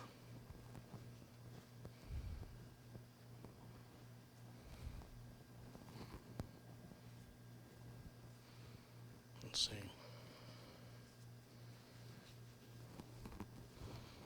So what's this computer guy doing? He's looking at shirts. Why? What's that got to do with computers? I don't know, I just got here. Yeah, so the sleeves, if you look at that sleeve, right? And then look at this one. Look how much longer it is. If we like put the hems over, it's a full inch longer. And that 1 inch longer makes a difference. It totally makes a difference on how the shirt fits. But these shirts from this company, to put my logo on them and to do it like this, will cost me $29 each for the shirts. And if I order 100 shirts, it's $110 shipping, and that's all with discounts. That's all with discounts. So my total cost for 100 shirts at $29 each is around $3,100. And then to sell them, that means I have to then buy envelopes and stamps. And depending on where it's going, if it's going, overseas, it's one price. If it's staying within the United States, it's another price. And now, I got to sell the shirt for $45, $50 for a simple t-shirt. But this shirt here, like this one from Crazy, well, you go to Crazy Shirts and look up the men's tees, and you'll see the prices, and there's no free shipping. Like, you got to pay for shipping. It's an expensive company, but the damn shirts are comfortable. And I have this, sensory processing disorder where how materials feel to me is critical. I will be uncomfortable all day if I wore this. Like, I can't move in it. And I can feel the decal against my back. The shirt is stiff. I can feel where the decal is against my back. So that's not going to work. So I'm going to talk to the gentleman who sent me the shirts, and I'll give him my feedback, and let's see if there's other options to consider. I wish he didn't send me so many.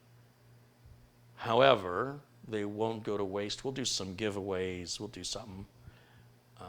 But I'm not comfortable with any of these. So if I'm not comfortable, then I don't want to sell them. But you know what? It's okay. It's okay. Now we're getting somewhere, right? Just because you go up to bat and you don't hit a home run the first time you swing doesn't mean the game's over. We take the next step. We'll go the next step, right? We'll find out what's going on with the decal. Is it screen printed? Why does it feel like that? Are there other materials you can get? I know this is what you had, but is it possible for you? Like, I can mail the guy one of mine. I can just go on Crazy Shirts and order him one and say, find me material like that, make my decal feel like that, and have the sleeves long like that. Get that shirt. Something similar. And then he'll have something to base it off of, and then he can research from his suppliers. Maybe he can even reach out to people in his industry if he's not sure, like if he's like, oh, it's all I got, maybe he can ask somebody in his industry and they can say, oh, I know exactly what you want, and then we can do business, right? So I want to thank him very much for taking the time to send them to me. I really, really want to like them. I do. But at least I know what he's offering. Now he needs to know what now that we've made this step, now I know what he's got. Now I can explain to him where it's falling short of what I want, because I couldn't do that before. There's only so much you can do with words, right? So here's pictures, here's some words. Let me see it, let me feel it, let me touch it, let me wear it.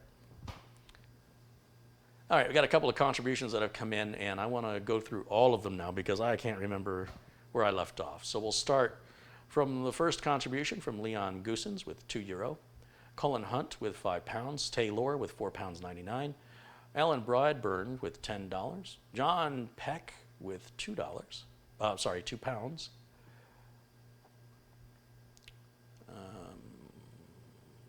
else do we have in here?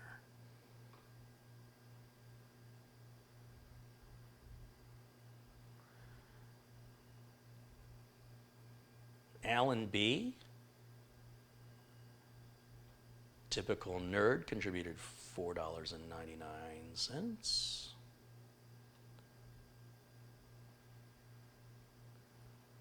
Ricky Saunders with £4.99. Gary Tatum with that $20 contribution. Tricky Spot contributes £5. Says, I love your channel because it's honest and you use components I don't have to sell my car to buy. Yeah, you know, those guys that make those YouTube videos that make those are given those components in most cases. They're not even buying them. So it's not exactly a realistic view of how to build a computer when companies are throwing parts at you, right, for free. Good luck with that. Sterling contributes $5. Says, with the upcoming prevalence of people working remotely, are there any of your clients asking you to service computers in their homes instead of offices? I won't service computers in homes during the pandemic. They can drop the computer off to my front door and drive away, and I'll let it sit out there and then I'll pick it up a bit later. Or they can set it out by their front door and I'll pick it up. I'm trying to avoid any physical interaction. And when it's 100 plus degrees outside, nothing's going to live out there in direct sunlight for more than about 20 minutes. I can promise. There's nothing that can really survive that as far as bacteria or viruses go. I mean, I'm not a scientist, but I mean, when you touch something and it burns your finger and it's only been out there 20 minutes and it leaves a red mark, I'm pretty sure, pretty confident bacteria and germs are pretty well going to be dead. That being said, that's the way we're doing it for now. They will leave the computer somewhere or they will drop it off, and then I will leave it somewhere or I will drop it off. But I'm not going into any homes. Nope, not doing it. It's not worth $100 to get COVID-19. I'm not going to spend $10,000 at the hospital because I want to make $100. Furthermore, I don't want a customer claiming I gave it to them. Geez, can you imagine? That'd be awful.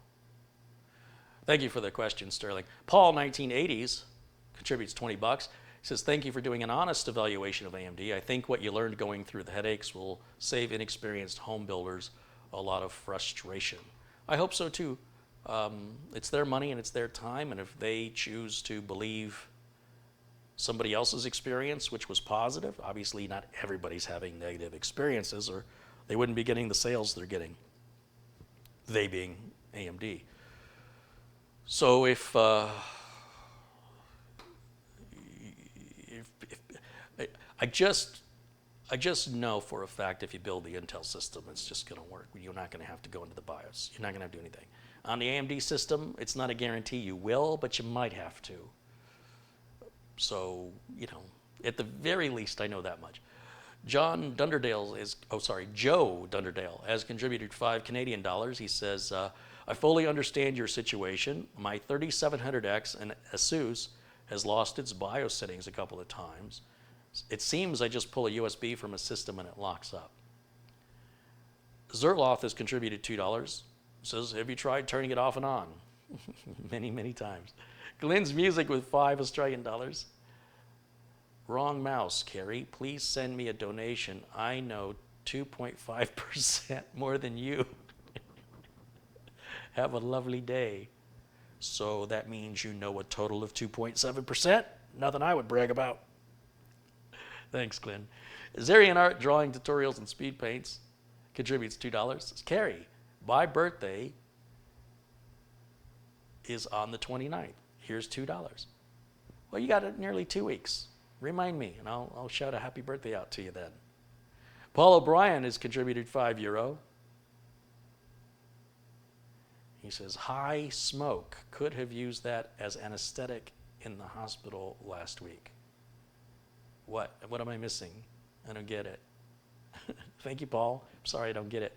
Sharon Idle with £2 says, I see value in your shows and be encouraged. Thank you, Sharon. Very nice of you. Hillard Bishop contributes $10 and says, it's not enough for what you do, but thanks for what you do. That's very kind. You don't have to do anything, right?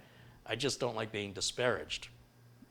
I'm not saying, hey, pay for the content. All I'm saying is, if you don't like it, don't insult me. Don't tell me you can do it better. Show me you can do it better.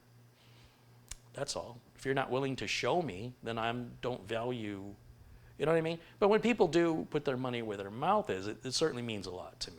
It does, and I appreciate it very much. Cooter contributes $5, says, if it's free, send me any 3X. I don't think the extra larges were 3X. I know he said he had sizes going up to 3X. It's just this extra large. Yeah, I don't think there are any over extra. I think, yeah, they're just extra large. I think the price of the shirt will also go up if it's like a XXX because it's a lot more material. I get really upset, like at crazyshirts.com where I get my shirts that I typically wear. They're the same price regardless of size. Like, that's not cool. You could make a 3X out of 2 mediums. Why am I paying for the price of a 3XL or a triple XL, whatever? That's not cool. Like, if I buy a small Coke, it costs less than a large Coke. You know, if I buy a big car that's brand new, it's typically more money than an economy car that's brand new. So you get what you pay for. So when I talked to the gentleman who made these, he said, yeah, well, we would charge more for a bigger shirt because it costs more. And I said, well, exactly. That's the way the world should be. I don't know anybody close to me that would wear a triple X, so I don't think he sent me any. My goal was to hand a few of these out to some friends, you know, give a couple to my sister, get some feedback, so that there's more than just my opinion. It's not just my opinion overall. I'm gonna ask a few people what they think and what their thoughts are. But I know what I want, and it's not this. But that doesn't mean he doesn't have it. Joseph Hawkins contributes 5 New Zealand dollars. He says, have a Coke, friend. Thank you, Joseph. You know, it's like 116 degrees Fahrenheit. It's like 47 degrees Celsius out there. It's hot, hot, hot. And you'll see I'm barely touching my Coke because it's not thirst quenching. I should grab a Gatorade or a water. But thank you. John Wilson, our friend there, we were just talking about John. He says, here's $25. He says he would also like a pocket on the shirt. I prefer not to have a pocket. Oh, ow, the tag hurts. I prefer not to have a pocket personally, but that's no big deal to, you know, once we find the shirt and the material and the colors, to offer it with or without a pocket, I think should be no big deal, so people can get it how they want it. Hey, there's our good friend Madi Yoel in the chat. $20 contributed. He says hello to Carrie in the chat. Thank you, Madi. Again, thank you, Jack. Wayne Trexler with $1.49. Thank you, Wayne. PK Lahota with a $25 contribution. He says, at the age of 75, you have inspired me to build a computer after watching a lot of your builds starting this week. Well, first of all, who else in the chat room is near 75 years old who's already done it? Anybody in the chat room between the ages of 70 and 90? 65 and 85, let's say? Let's go 10 years plus, 10 years minus. Until PK Lahota should hear from somebody that is his peer, should he do it? What was your experience like? Let's look out into the chat room. Watch for that PK Lahota. They're watching the chat room and watch what they say. Brandon Bokler has contributed $6.99 Canadian. Not quite sure how you pronounce your last name, and I'm sure I probably did it wrong. Rockin' Rob with $5 says, finally made it. I hope you had a great weekend, Carrie. It was productive. I got a lot of work done. Thank you, Rockin' Rob. And Patrick Doyle contributes £5. All right. Thanks, you guys. Thank you for supporting the channel. Yeah, there we go. We've got people 71, 71, 70 years old, 64 years old, 69 years old, 63, 77. So John Wilson, just to give you an example. John Wilson. Can you see how old he is in here?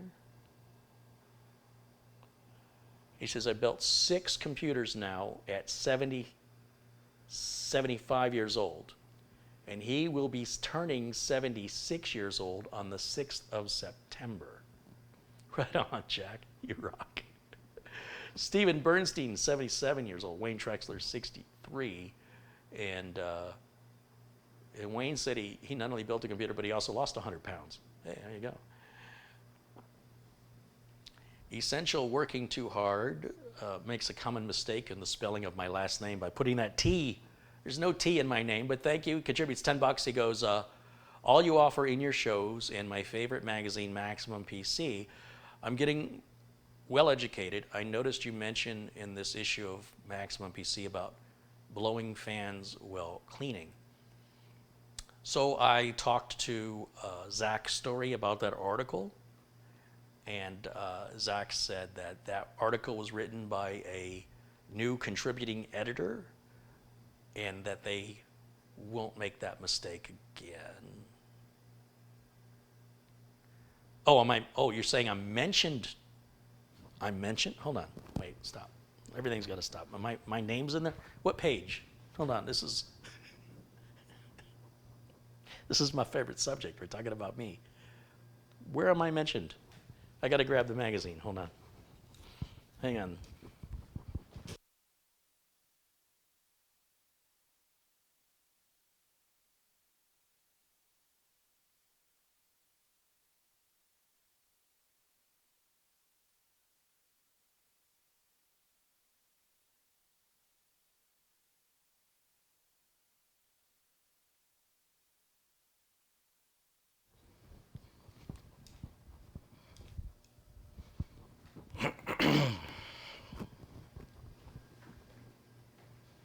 Yeah, there's a lot of people that are between 60 and 85 years old. You'll see for yourself in the chat room that have built computers, had great experiences, and definitely are encouraging. Ed Nupnow says at 80 years old, building is doable. So he's got 5 years on you. So you got nothing to worry about,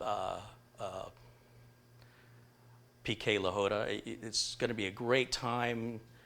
You'll really enjoy it. You'll wish you had done it sooner, and you'll want to do it again. That's my prediction. But don't be in a hurry when you build your computer. And if something frustrates you, take a little break, walk away. Don't rush through it. You will. It's sort of like being served a fine wine. Don't chug that. Sip it. Enjoy it. A fine scotch, just enjoy it.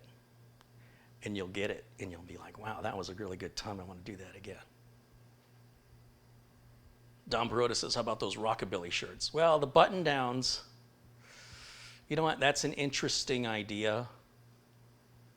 But they're very expensive. Those are like $90. Page 80, he says. Page 80. Page 80. Page 80.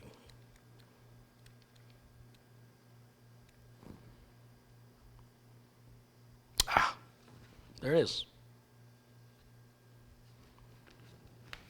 All right. I didn't know that. They published me. I thought we were just talking about the last issue on page 53. We mentioned that you should unplug fans during the cleaning process as the motors can generate an electrical charge when spun quickly. It's worth noting this is no longer the case with new fan motor designs. Thanks to Kerry Holzman for pointing this out, and check out his video disproving the tech myth. Oh, look, he linked to my video. All right. So the gentleman who's in the editor-in-chief over there, I want to bring him on the show. He's in England. His name is Zach Story. And Zach only got into writing PC tech stuff, PC tech related information 5 years ago. He wrote his very first article 5 years ago. In that little tiny frame of time, he is now the Was he the editor-in-chief? Is that his title?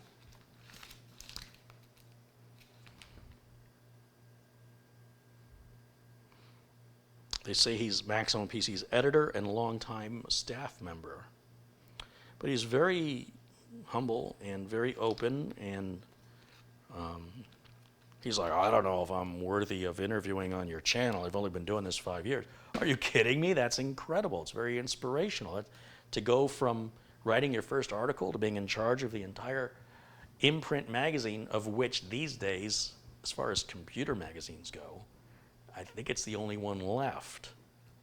So they must be doing something right that the others weren't able to accomplish to stay afloat in print publication instead of just going digital. So I think that's really an amazing accomplishment from Zach. And I'm going to make some time to schedule some time with him so we can do like an hour interview to learn a little bit more about him.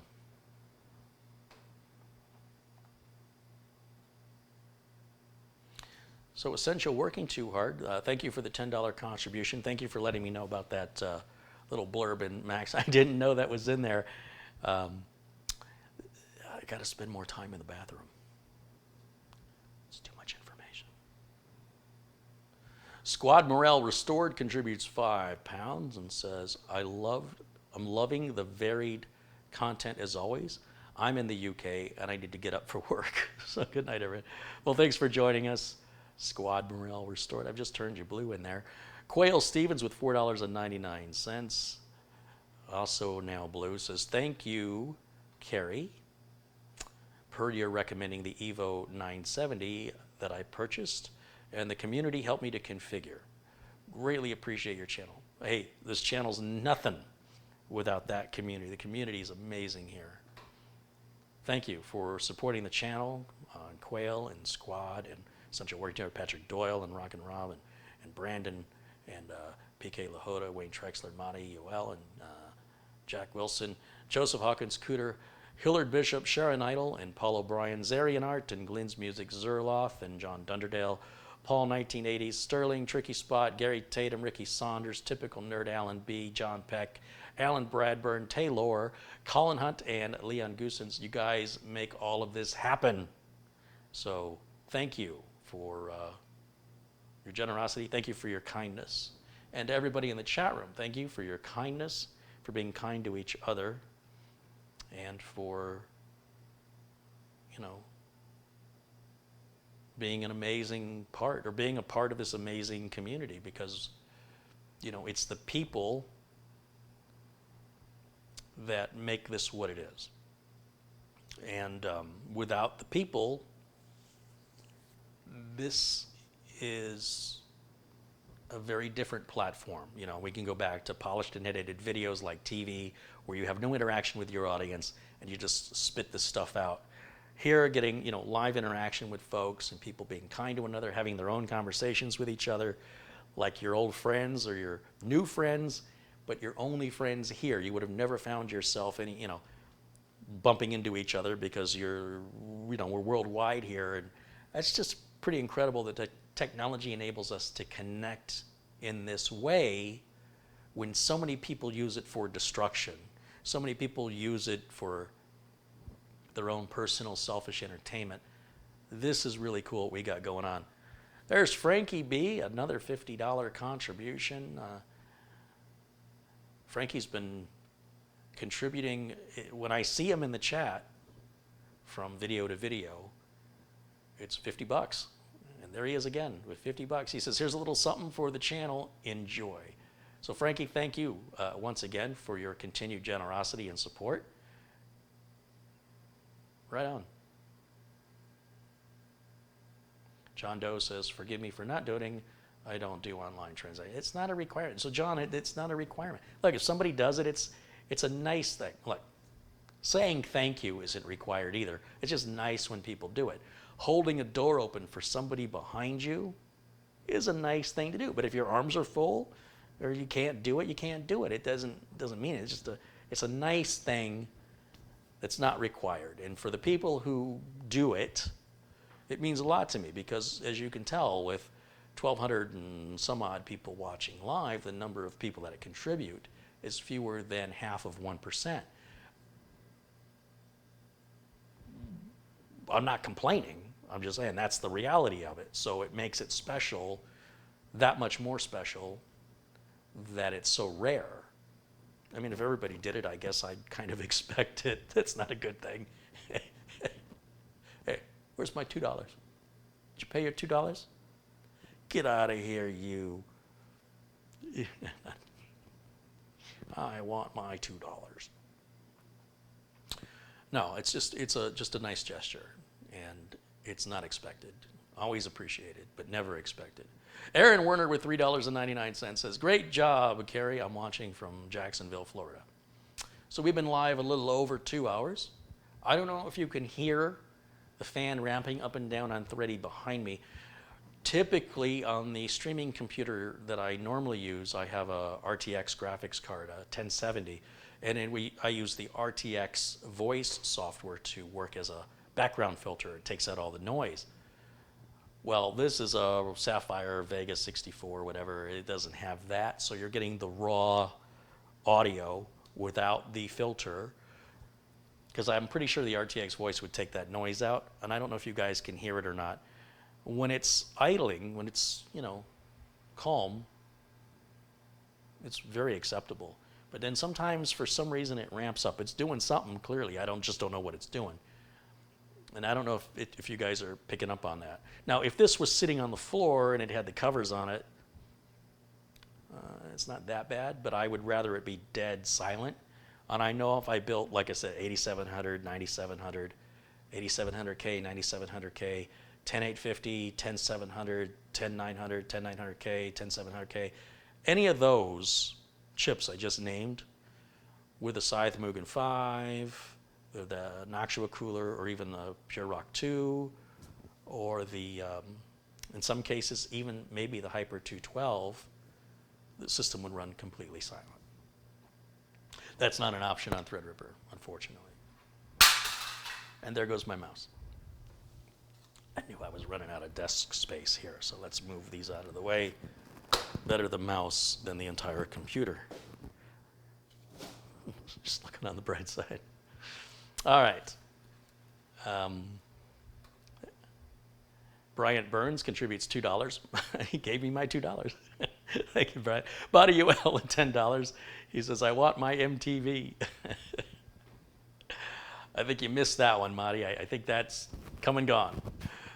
Well, at least the M part, the music part. XNet PC contributes $2. He says, "Here's your $2." By the way, it's a thing from a movie called Better Off Dead from the 1980s with John Cusack. And there's a paper boy chasing him down throughout the movie, he's collecting for the newspaper. "I want my $2." And he's a little kid, but he acts like a gangster. It's hilarious. James Rasso with a $50 contribution. Wow, that's very kind. James says, "Thanks to you, I just finished an i7 9700K build." Right on, James. And what do you think? What cooler did you use? What motherboard did you use? How much RAM did you put in? What did you pick for storage? What did you use for power supply? What case did you put it in? I just have a few questions. Because, thinking of building one for me.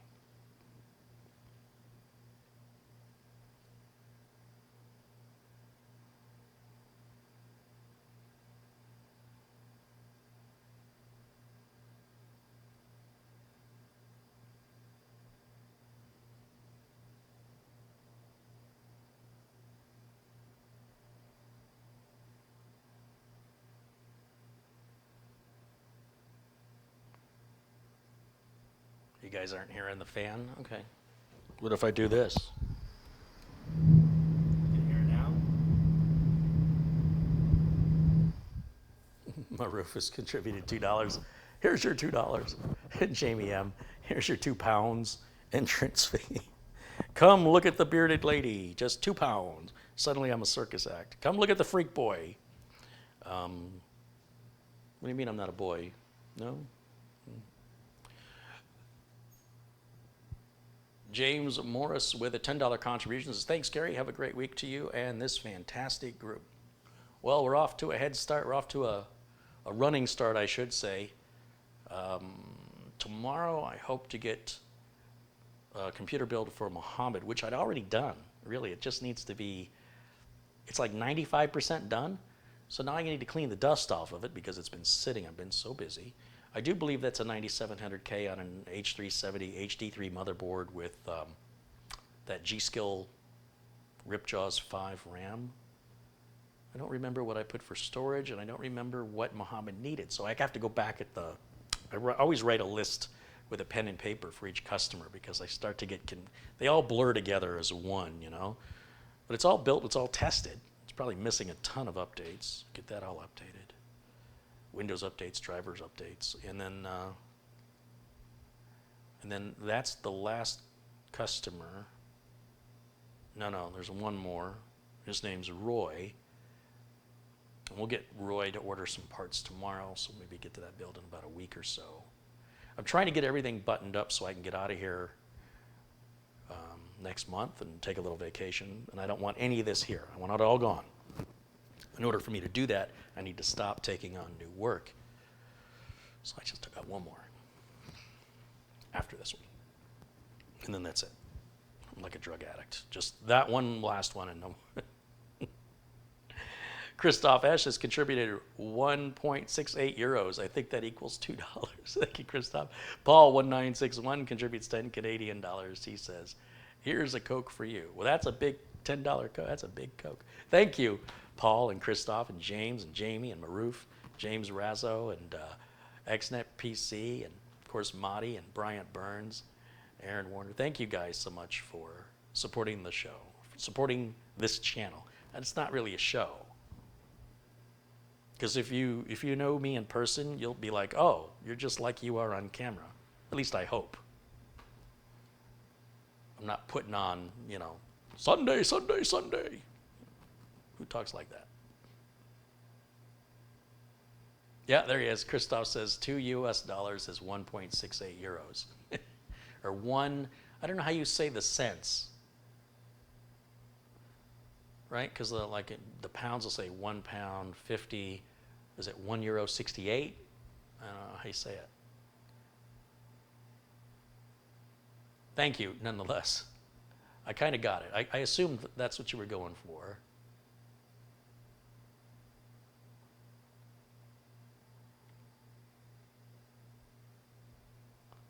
M. Watson, 1972, has contributed $3. Hey, thank you. From the YouTube, this is from Rod. From the YouTube perspective, what does liking a video do for the channel specifically? It doesn't really do anything except it lets the content creator know if you want to see more content like that. And it could help in search engine results, but typically YouTube's algorithms prefer controversy because that's what generates more viewers feel like they need to respond to something that's controversial. If something is boring or something is hilarious and it's something they enjoy it, but then they don't click anything and they leave, YouTube wants you to stay. So if you're there writing comments and getting into an argument with somebody and wasting all your time, YouTube loves that. So if you've got a video that's like 50% thumbs up and 50% thumbs down, that video typically, if there's enough, like not just 1 and 1, but if there's like, 5,000 thumbs up and 4,000 thumbs down, or, somewhere in there, then that will rank higher up on search results because it'll more likely keep the viewer engaged for a longer period of time. It's kind of a twisted manipulation, but it's exploiting human behavior, common human behavior. But what thumbs up for me does is it lets me know that you enjoyed the content. And a thumbs down,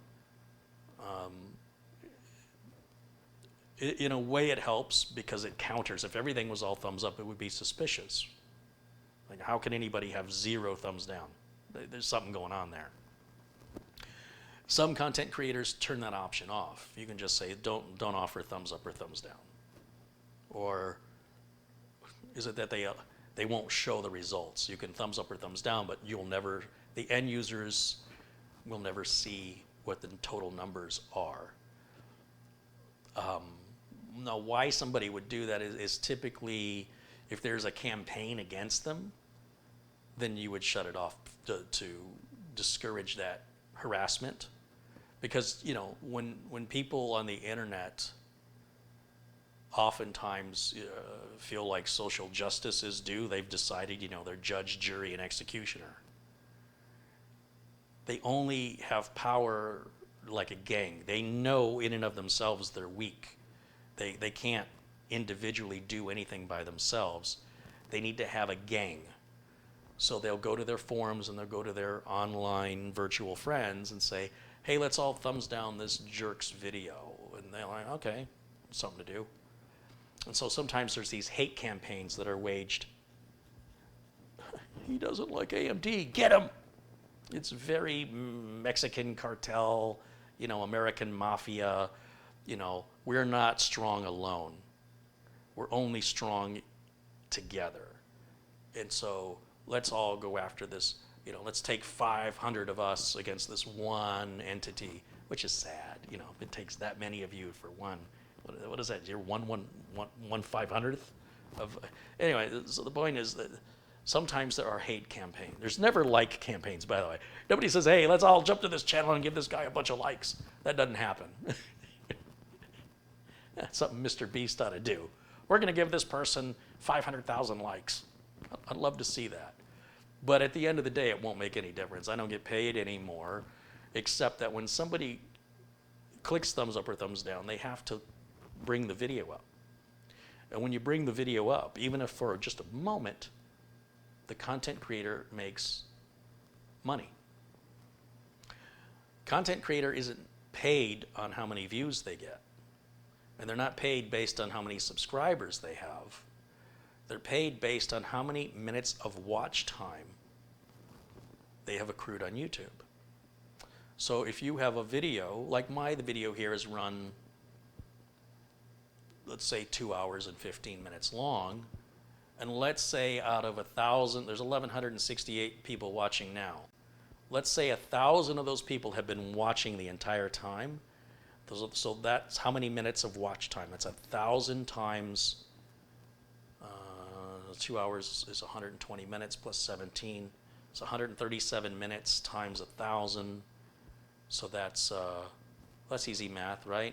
And then based on that sheer number of minutes watched, and again, that's actually while the video is playing, not skipping through or jumping in the middle, but the actual amount of play time, that's what you're paid on. How long were the eyeballs stuck to the screen on your channel? Thumbs up and thumbs down helps search engine results potentially.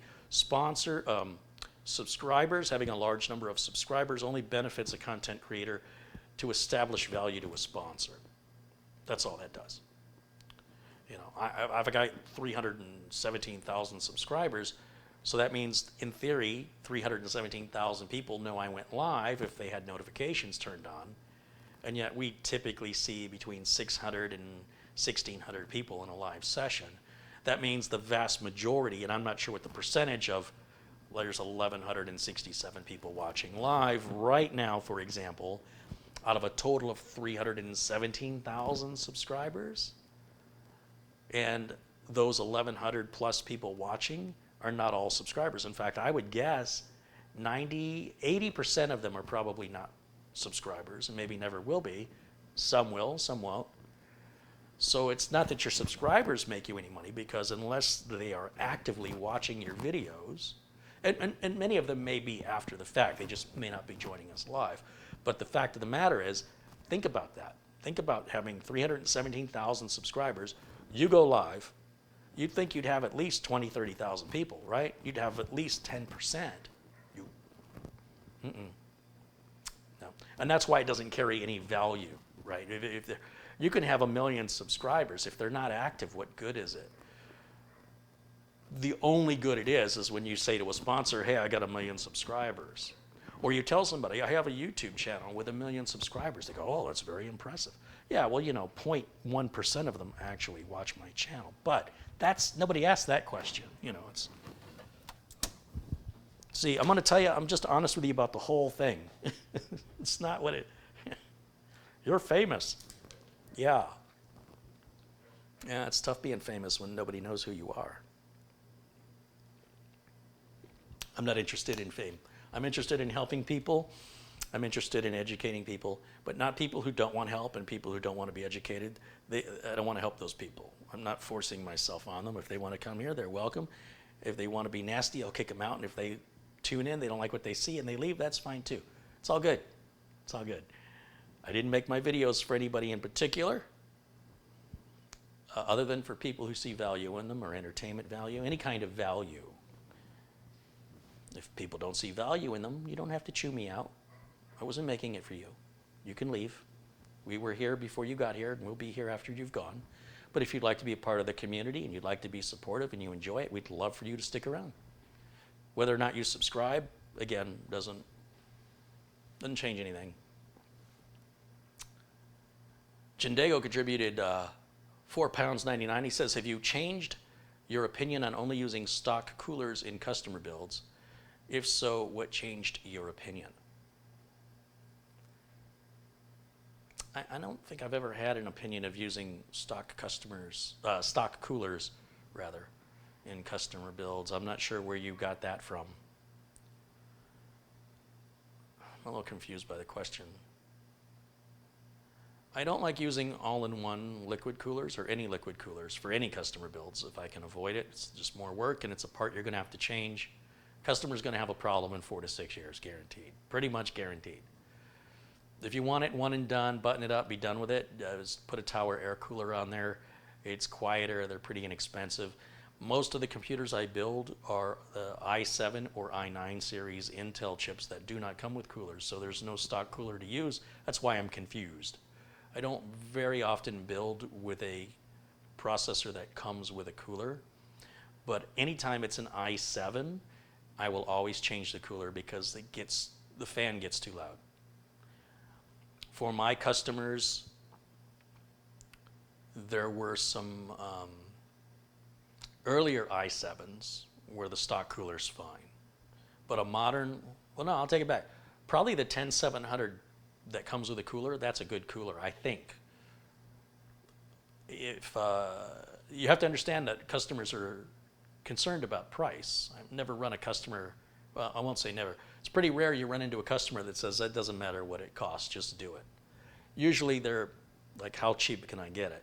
And so if you're going to add that cooler on, you're adding, $50 for a Mugen 5, you're adding $70, $80 for the Noctua.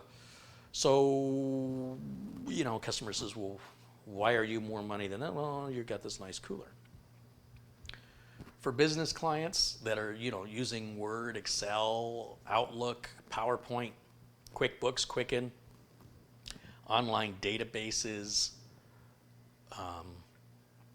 Gmail, they can have an i7 with a stock cooler because the processor's never going to get loud. It's never going to work so hard. And it saves them money, especially if they're ordering 15, 20 computers times $50 a cooler, right? That adds up. But if that customer says, geez, these computers are kind of loud, then you make a note, don't sell that customer stock coolers on the high-end processors. If I'm selling them an i3 and i5, those stock coolers universally are good. They're fine. They never get loud. As i5s aren't that. Even when you ramp up an i5, it's not bad. But the i7s get really loud if they're pushed. But most of my clients, like I said, they're not doing that kind of work. They're doing more work that requires the brain. And the computer is there to assist them, whether it's writing a letter, scanning a document, faxing a document. It's work, office work. And then even for the clients that do like accident reconstruction, it's only one high-end computer. It's one employee who does that work. Everybody else, like the boss and the lead sales guy and the administrative assistant, all those people just need regular workstations. They don't need that high-end thing. So again, we're back to stock fans, except for the one guy who's got the beast of the machine who does the 3D rendering. He's going to get the fancier cooler every time.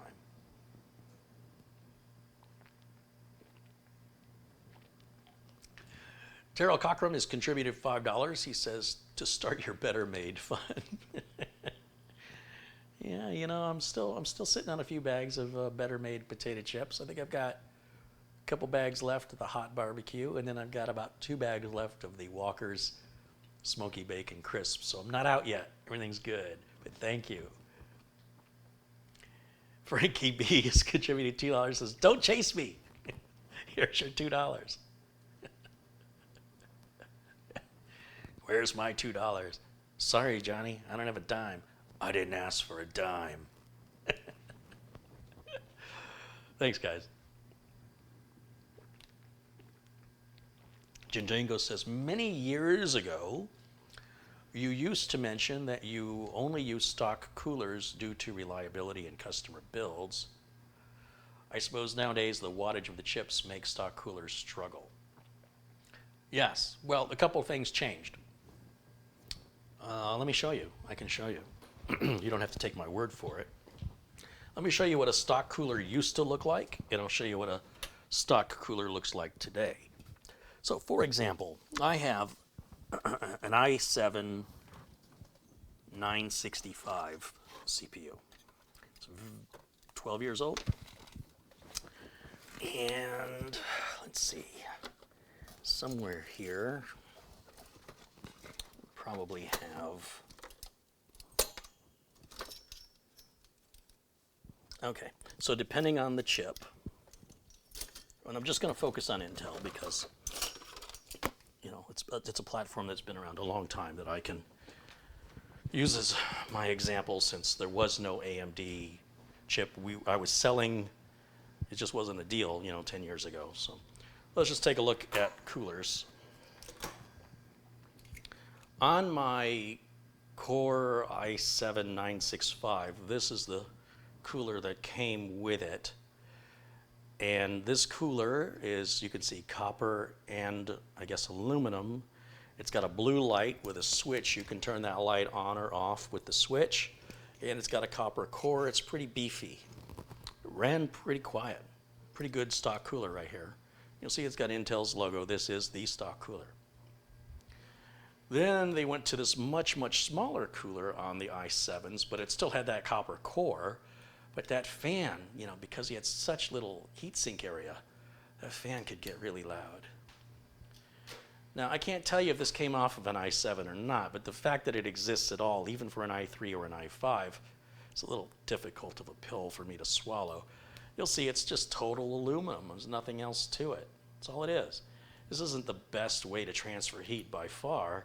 And again, look at the height of the heatsink and the fact that there's no copper core. So this has to work a lot harder to stave off the same amount of heat that this can do, probably with the fan off, quite honestly. Just from the air moving in the case, it could probably cool as good as this does, without the fan turning. Now, this was a $1,000 processor. Today, the processors aren't $1,000. If you want the top of the line 10900K, that should be about $530. Not that you can find one for that price, but when, you know, demand goes down and supply goes up, it should be at the MSRP of $530. And for $530, you're not going to get any fan at all. And that's probably for the best anyway, because even though those 10 series chips are running very, very cool, I don't think my 10700 ever broke 55 degrees centigrade. Letting it run, was it 65? Maybe it was 65. It was really, really chilly. Like, it ran Prime 95 for an hour and it never broke, I want to say it was 55 degrees Celsius. Okay, look, for young people, Celsius and centigrade are the same thing. It's just the way you learned it as a kid, right? So sometimes they say centigrade, it's an old, learning something is easy, unlearning it, and then learning something else to replace it, in this case, centigrade. Nobody says that anymore. Everybody says Celsius. We don't use that here in America. We always use Fahrenheit. So it's very unusual for me to even bring up that word other than when I'm on YouTube. Like, I wouldn't tell a customer, well, your CPU is running at about 73 Celsius. I wouldn't, because the customer's going to be like, well, what is that in Fahrenheit? I don't know. It's not like you just add a couple degrees. It's like, hold on, there's math I have to do, or I got to go to a site. Let me get on my phone and figure out what he just told me. What does that mean? Okay, now I've got a temperature, but is that good or bad? What is that? Okay, so now I know what you said. Anyway, it's not a word I use very often. But either way, it's not the wrong word. Centigrade's just not used as often anymore. Because, I'm still alive. I was going to say old, but I decided to find a positive spin on that.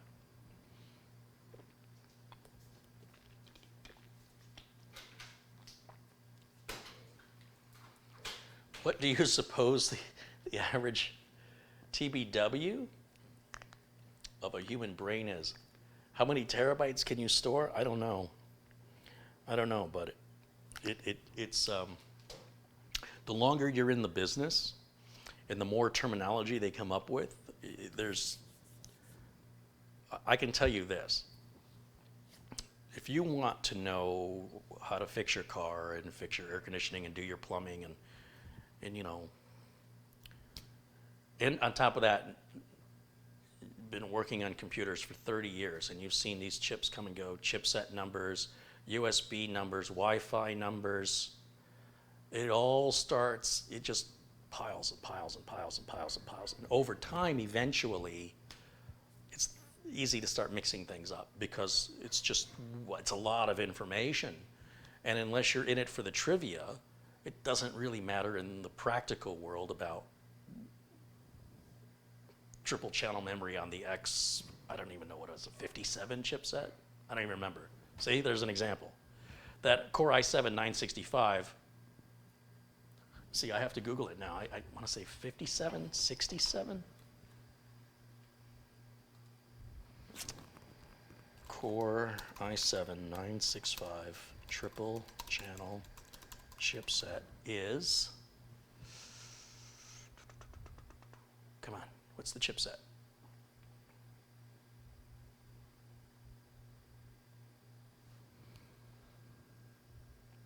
It had a TDP of 130 watts. It's not too different from chips today.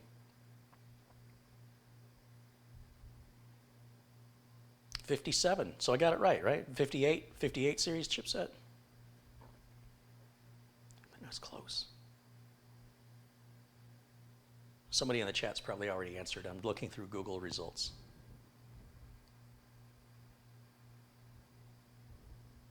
I don't know. Wow, the chat's just did something weird here with Thready. It's like the screen redrew halfway, and I have to move my mouse to get the rest of the screen to fill in after minimizing it and bringing it back up.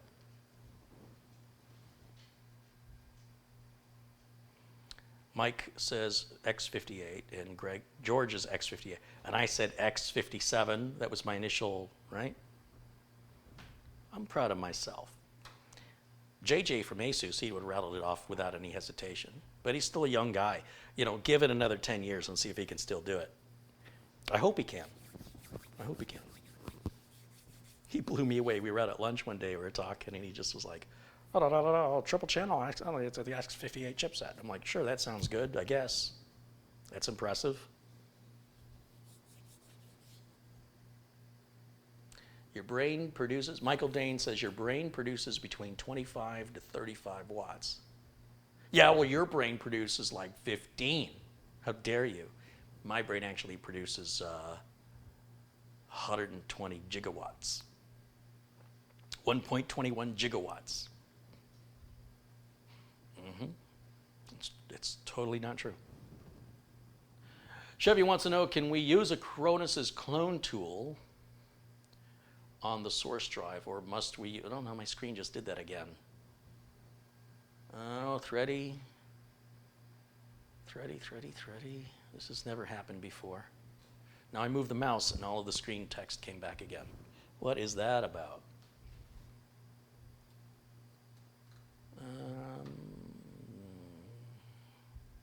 Can we use Acronis to clone with the program on the source drive? Yeah, you can do it either way. The adult human brain has the ability, this is from Maddie C. Adult human brain has the ability to store the equivalent of 2.5 million gigabytes. Well, that's confusing because a gig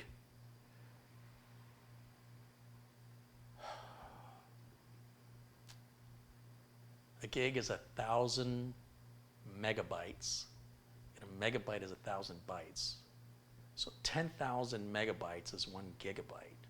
10,000 gigabytes. What does it take to get to a million? Like when you, that's like 100,000. It's like saying that's 10 million 100,000. What is it? That makes my head hurt.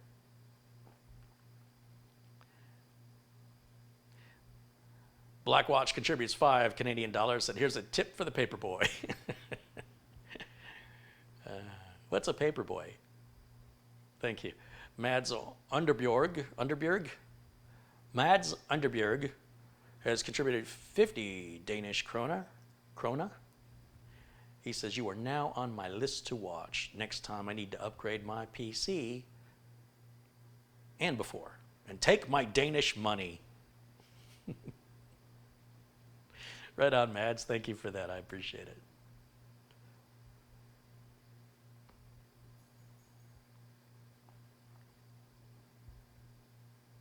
Oh, yeah, I'll read it to 1,024. I always round to 1,000. But yeah. Maroof says, my brain just blue screened. Whew, that's not good. And there's Aorist Teen Jeffrey saying 1,024, not 1,000. So my generation,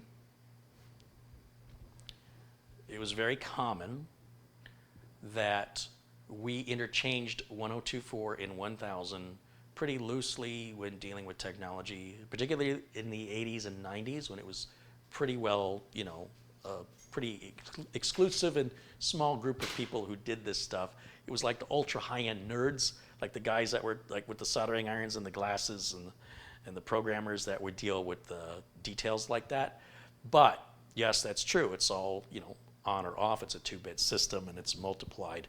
So it's always going to be an even, it's a double, the number doubles, right? You'll notice we go from 2 to 4. Like you think about RAM, you can have 2 gigs of RAM, 4 gigs of RAM, 8 gigs of RAM.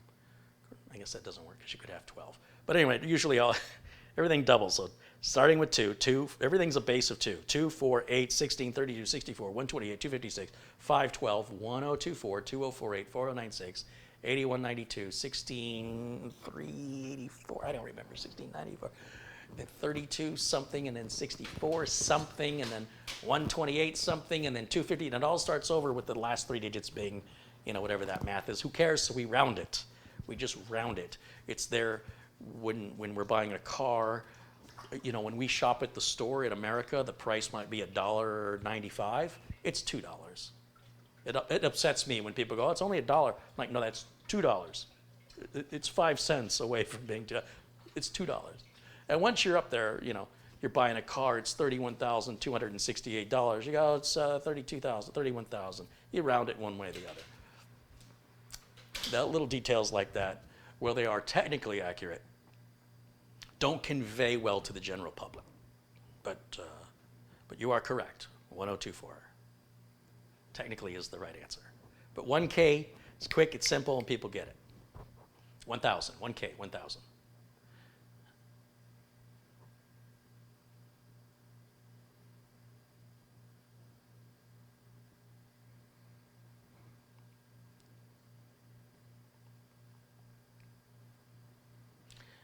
Bill Binder says this retired programmer is going to be 64 in September and thinks it's a nice round number. Well, cool.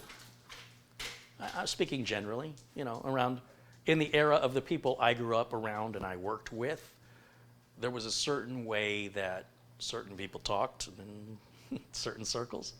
And that's my only experience. I didn't do a survey or anything. I can only talk from my life's experience. Jeff Ryman says it's the difference between gigabytes and gigabytes. That's right, I talked about that in a previous show. Speaking of which, let's talk about this for a minute because I wanted to bring this up. There's some people that jump into the channel and they just want to get to the heart of the matter, get in and get out. They don't want to hang out. They're not socializing. I came here to find out if I should buy Intel or AMD, and this video is 2 hours and 40 minutes long, and you've got, who the heck is watching a 2 hour and 40 minute long video just to figure out if they should, like, okay, we got somebody who doesn't get it. They're in such a hurry, you know, they don't know what they're missing, and they're not interested. Fine. So for those people, or even for those of us who are sometimes those people, you know, I need a quick answer. We have a separate channel called Computer Quick Tips. And I just want to show you some of the videos. Let's see if I can do it on Thready. Well, this would be a good test. Let's create a new display. Is it display? No, it's window capture. There we go.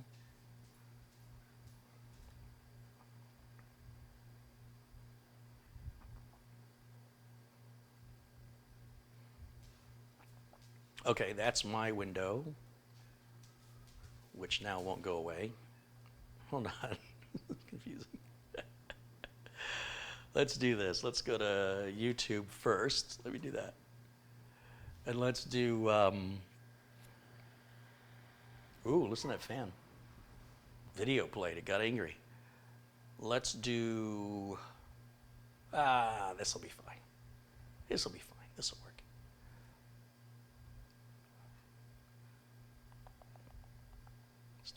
On. All right, good. Okay, so you're at YouTube, and you can type in Computer Quick Tips.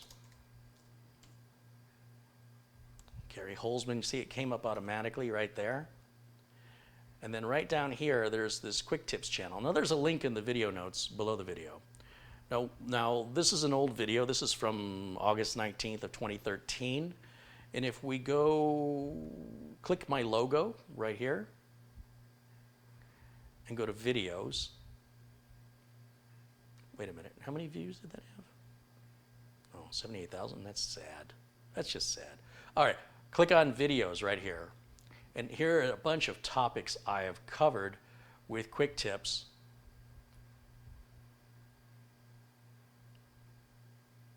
This isn't quick tips. This is not right. Hold on, I did this wrong.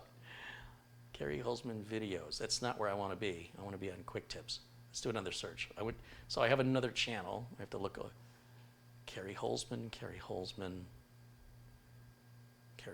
None of these are my quick tips. Computer quick tips, right there. There it is. Now we're cooking with gas. Then we'll hit the videos button. And look at the length of these videos. 5 minutes and 38 seconds, 3 minutes, 3 minutes, 7 minutes, 10 minutes, 1 minute 25, and this goes on. Get that guy out of there. This goes on and on and on. You know, okay, this is what QVL, XMP, liquid cooling. It's all short stuff. 3 minutes, 6 minutes, cloning 8 minutes, fixing. Windows 10 install guide, 16 minutes, minute 26, minute 47, unusable RAM, what's too hot, which chipset, why is Flash and Java so bad, the Intel driver update utility I talked about, data recovery, Windows 10 activation myths, talking about temperatures, talking about some quick reviews, real quick review, 6 minutes. Which laptop do I use? Is there a downside to upgrading your computer? Blah, blah, blah, blah, blah. Look at it. It just goes on and on and on and on and on and on. And they're really common questions. And yet, look at how few views this channel has. 322 views answering how often should you change out your thermal paste. Here's how to fix a computer that turns itself on. It's just 426 views. I mean, these are so underserviced, so underviewed. And people complain, oh, the videos are so long. But the long videos get these huge numbers of views, and these short videos barely get anything at all. What's a K CPU? Totally explained, and it's done in 2 minutes and 15 seconds. Should you buy a used GPU? What are my favorite SSD brands? How do I make my computer faster? How to install the CPU? Off lease versus refurbished. Rubber gloves versus static. Does adding more RAM always a good idea? How many fans do you need? What's the Samsung Magician software? And why is my only drive C? What happened to A and B? How can I make my own flash drive? Solid state drive versus a hard drive, or buying one off eBay. What happens? Leaky capacitors. What about security? What about Acronis? What about better sound or backups? Or what about optimizing Windows 10? What about other videos, media that talks about running a business? Or what are the symptoms of a failing power supply? Are you causing a slowdown in your RAM? What's the best M.2? Should you upgrade to an NVMe from a regular SATA drive? Was it worth it? These are very, very, very common questions, and they are whittled down just to the nitty-gritty to get you in and out. And I don't know how many videos there are there, but they're really underserved. I think these are all little gems, and I can't believe how poorly they're doing. So I wanted to take a minute to show you, in the hopes that you guys will check it out. You're probably looking over here. You're like, who's he subscribing to? I don't even know. Let's see. Who do I subscribe to? Oat Studios is fantastic. Creator Insider, Jay London, Carl Palachuk, $300 data recovery, Bon Appetiti. Love Bon Appetiti. Marcus Veltri, Nerdphilia, Base 2 Media, First We Feast is great, 365, Laptop Repair. Bill Owen does some great work. MSP Unplugged, Tim's Computer Repair. The Dodo is great. The Repair Guy. I added Adamant IT. You guys let me know about him. He's got some good stuff. Twins, the new trend. I talked about that the other day. Last week, tonight. Barnacles, Rainbow Clash for PC demos. Mirko Mods hasn't done anything in a long time. There's a Cronus. PC World. Mitch Morrison has a page. Gamers Nexus, Maximum PC, Power Director stuff. Northwest Digital News. No Copyright Sound. Starfighters Arcade. I love Starfighters Arcade. Galaga. Do they show the arcade in here? This is an old school arcade, just like back in the day. They must have 200 machines in there. It's big, and they are all perfectly restored. Who else? Actual Eye. That is a great website, a great YouTube channel. This guy's great. If you enjoy my philosophies and stuff, you might enjoy this guy. He's a bit more blunt. It's not family friendly, but I like a lot of what he has to say. Although he's not exactly somebody that I have learned from. He is somebody who reinforces most of what I believe. Sometimes it's good to hear somebody else say it. Sound Traveler is pretty interesting if you're wearing headphones. This guy travels to these different places, and it's got this binaural audio, which is almost like surround sound. It's pretty crazy. It's pretty crazy stuff. You'd think, well, how interesting is it to just walk around in Paris to hear it? It's actually, well, you'll see. Even the city is fun. She does these vlogs where she's around in shopping in England and stuff, and it gives me a nice view. Well, not just England. She's travels around on her vacations to some surrounding countries there from London, and I get to kind of travel vicariously without any of the fancy editing and, the stuff that tourist boards do, make everything, it's the real deal. So I enjoy traveling vicariously, although she's not doing much of that now because obviously of the pandemic, and she hadn't been making content for a while for some personal reasons, but she's back at it again, which is good. Monster Cat, that's just some cool music stuff. Scotty Kilmer, DHR Street Speed. Of course, you got to go to Tech Deals. Tech Deals is great. Chetrio's a lot of fun. D7X Tech, those are who I work with, these folks here with utilities. I got a ton of other utilities. If you're into that, check them out. So there's my subscription list. Who's Allie Sherlock? Oh, she's a really good singer. Yeah. Yeah, she's real good. What is this? I don't even know what this is. It has no content.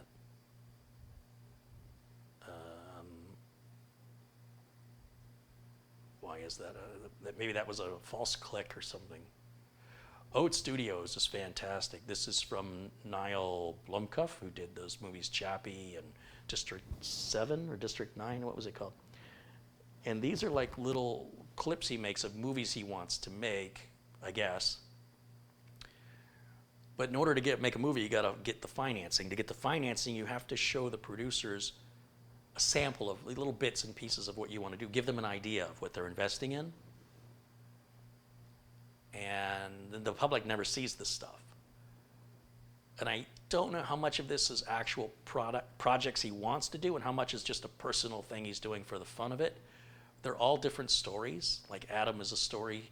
Raqqa is Raqqa's really good. But they're not complete. But Raqqa's got Sigourney Weaver in it. It's got some great special effects. It's a little gory. It's a bit dystopian. Well, quite a bit. It's really, really good. Really good. This one called God is awesome. Love it. This one I haven't seen yet. Yeah, these are amazing. Absolutely amazing. Really interesting ideas from this director. Anyway, yeah. There we go.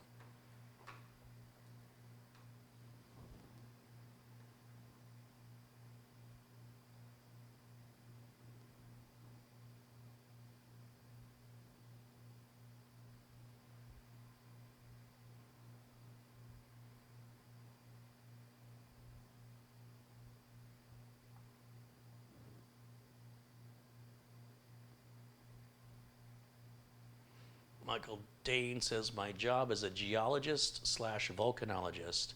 People say I have rocks in my head. I guess you picked the right line of work.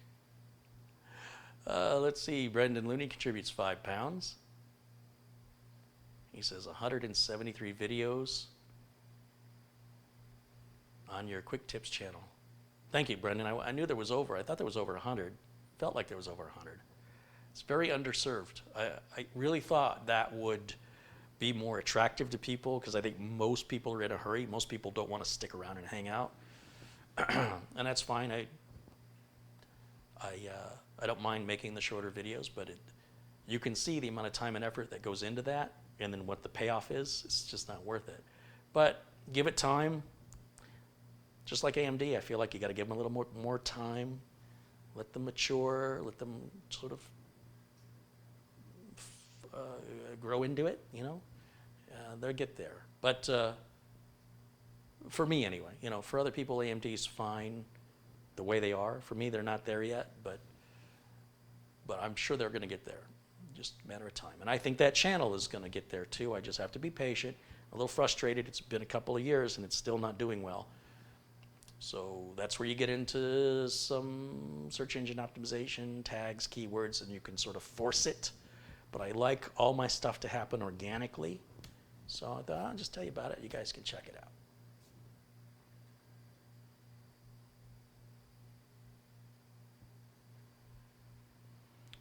We're about 3 hours in, a little after 5 o'clock. I guess we'll wrap it up. We'll give it one last opportunity.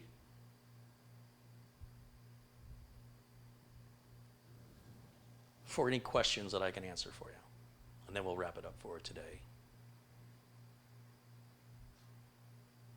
Michael Dane says, I use your quick tips when I have questions. Thanks, Michael.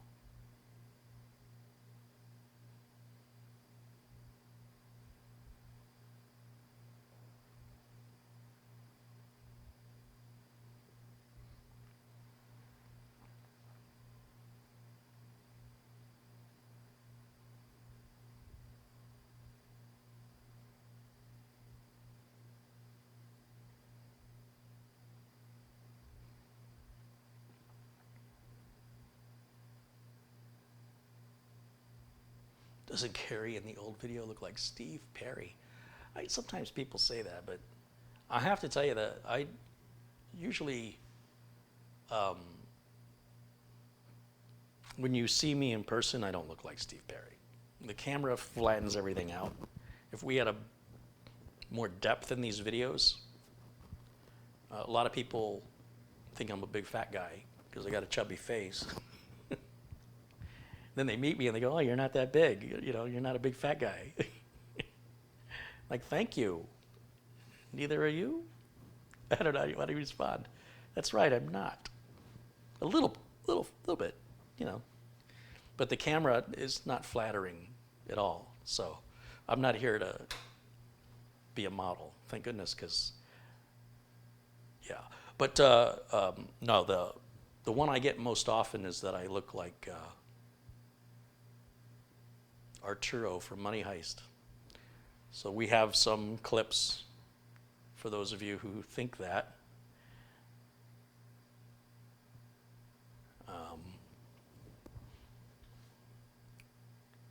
And I heard John Lovitz. I'd rather be compared to Arturo. Arvid Baleros contributes 100 Norwegian krone, says, please don't take my comment the wrong way. By the time I get my bum into my chair and my feet up, your quick tips videos are already over. I have to start a new one. It's so much work. You should be able to let them play. They should just automatically play the next one. There's also playlists you can click on, and the playlist will kick right through from one video to the next. Thank you for the contribution, Arvid.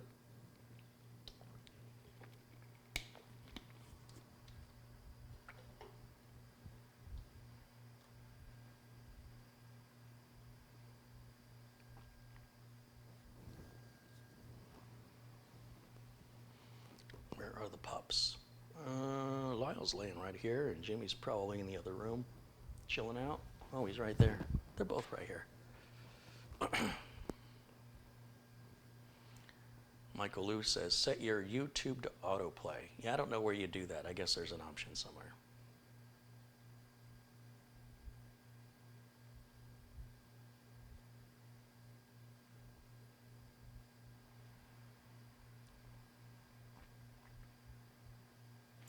I am changing, this is from Chris's channel of technology. I'm changing my motherboard in my computer because every time I use my card reader, it crashes. I'm going from an Asus B450F Strix to an ASRock Steel Legend B450. Hope it works. Did you think about maybe just changing your card reader? Carrie, which is better, ATTO or Crystal Disk Mark? I don't think it really matters. It depends what you're looking, what sort of granular information you're looking for. I'm only looking for the best performance I can get under the best scenario. I don't care what certain transfer rates are with certain size files, because nobody uses a hard drive that way, or uses a storage drive that way. What people generally do is they're moving whatever size file they need to move, and it's generally a big file or a small file and a combination thereof. So all I want to know is, when I install a new drive, or even a used drive, whatever, I want to know what's the best it can do. That's all I care about. Under the best scenario, best case scenario, what is the best it'll do? And so Crystal Disk Mark does that very quickly. Also, Crystal Disk Mark, you don't have to enter your email and get the download, all this other stuff ATTO makes you do. ATTO does get a more thorough benchmark, but for me, all that other data is unusable to me. That doesn't represent real world usage, nor does Crystal Disk Info. All I'm trying to get to is what's the best that this drive can do under the best of circumstances. Now, ATTO will get you there eventually. I can get there much faster with Crystal Disk, and I can download Crystal Disk without having to enter my email address and stuff like you have to on the website that distributes on ATTO's website. So that's why you see me use Crystal Disk more. I think I've only used ATTO 2 or 3 times. I think I've used Crystal Disk Mark on this channel about 752 times, but I'm not counting. You'd have to benchmark that.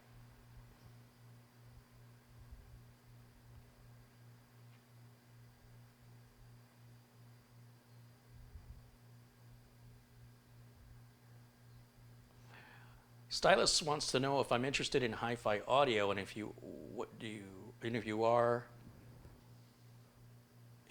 what are you using to enjoy your music? So how we define hi-fi is probably different from, somebody might have, Macintosh, not Apple, Macintosh, high-end audio equipment. That's very expensive stuff, and I don't really benefit from hearing a sound quality improvement. But I do have two pieces of what I consider to be high-end. I'm walking to the back office to show you. And I can bring them out front here real easy because they're right on my desk because I use them constantly. So for me, and again, I don't have the hearing I used to have because I like loud rock music and loud pop music, and it's taken its toll over the years. But I have a pair of what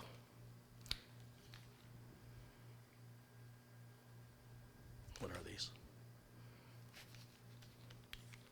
Sennheiser HD 6XX open back headphones plugged into an FIIO DAC,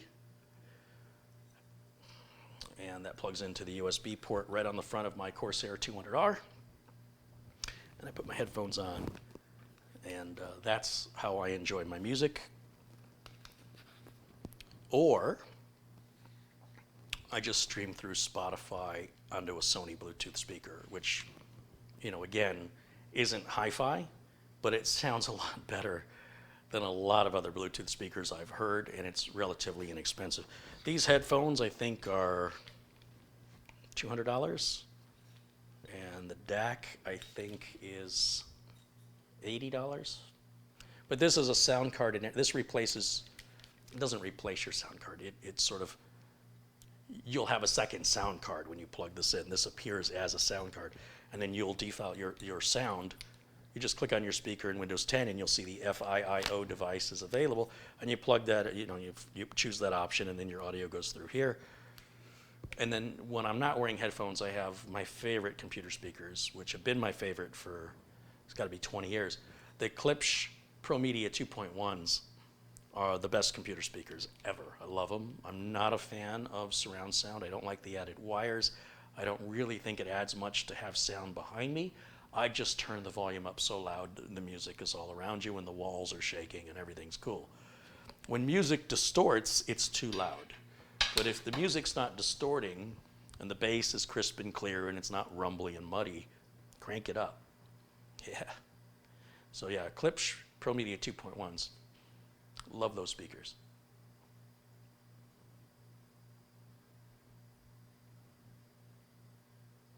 Don't forget you have a rock band. I do.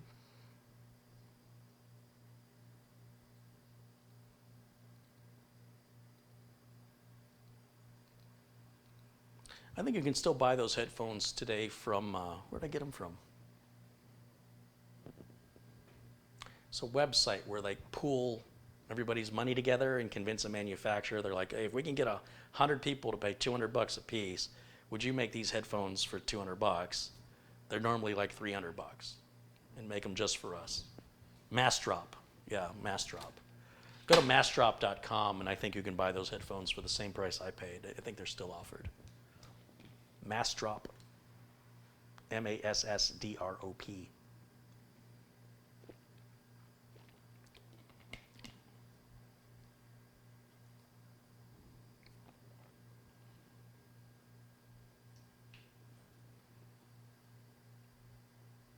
You must not like movies. Watch a DTS Master Audio Blu-ray with surround sound, and it's epic. But it isn't. For it to be epic, you have to have the speakers in the right placement. You've got to do the wiring in such a way that you're not tripping over it, that it's not in the way or visible and detracting from the room. You've got to sit in the right spot in the room. Movie theaters already have all this done. The speakers are mounted to the walls. You can't see where the wires are. And there's more than just 4 speakers in a movie theater. Last I counted, I think there were 20. There were like 8 along one wall, 8 along the, it was about 8 of them, I think, down the other wall. There were a couple behind you, and there's a couple in front of you, and then there's a big sub. I think it's a 20 speaker setup at the big theaters. And there's no way your home theater with 4 speakers is gonna compare to the movies. No. And you know what? I don't need it. Like, I like stereo separation. If a car drives by, I want to hear it go from this ear to that ear. I don't need to hear somebody behind me that's not useful. For me, personally, it's not my thing. I just like it loud, that's all. Just turn it up. If it's loud enough, you can't tell. It's the same thing. To me, it is. But, you know, enjoy your setup, and I'll enjoy mine. Watch your band, the Kerry Holzman Band. I don't know what you're talking about.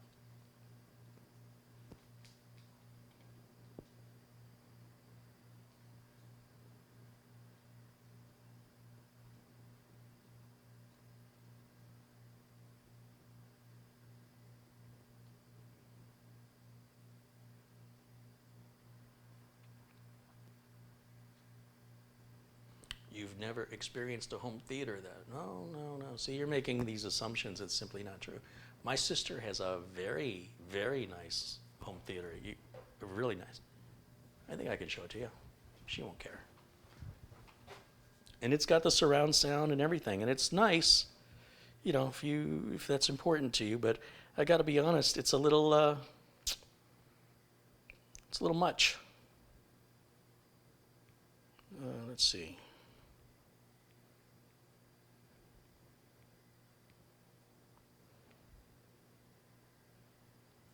Can I flip it this way? Will it flip? It's not flipping. Flip. No. Come on. Come on. There it goes. So you can see in this picture, she's got theater seating. The back row's higher than the front. Big projection, 4K projector, all hooked into surround sound. There's a movie theater style popcorn machine back there. This is kind of your front view. Yeah. She's got lighting across the ceiling, just kind of like theaters do. Yeah. Well, I've been in a home theater. Pretty nice one, actually. And it's great. It's a great place to visit. I don't want it in my house, but go over to her house and enjoy it. Absolutely. It's great when it's somebody else's. I wouldn't want it, but we each have our requirements. You know, for me, it's just not. There's better things I can do with my money that's more practical and more useful. I don't spend a lot of time watching movies and TV. You see how often I'm live on YouTube. You know I'm also working off camera. You know I'm trying to set up another studio. So how much time do you think I have, and where would I put it, and how am I going to pay for it? The amount of work I'd have to put in to pay for it wouldn't leave any time to appreciate it because I'd be so busy working to pay for it. So I think it's important that you have a friend or a family member that has a boat. You know, I don't want to buy a boat. I just want a friend who's got one. And the same with a home theater. If that's important to you, you should have it. It's not my thing. I just don't have time. There's no time.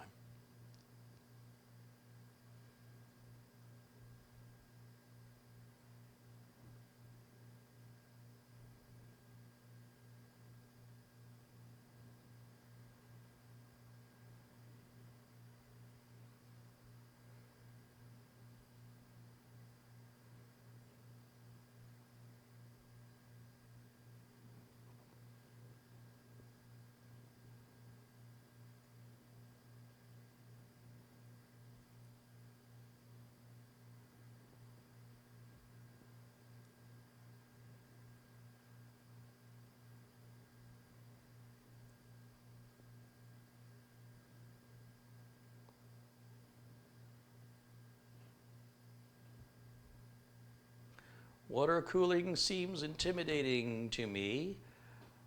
A new builder, any advice? Yeah, don't do it. It's unnecessary. There's no reason a new builder needs to do anything with water cooling. That's something for advanced users that are going to be overclocking. If you're not overclocking, you don't need liquid cooling. Don't waste your time or your money.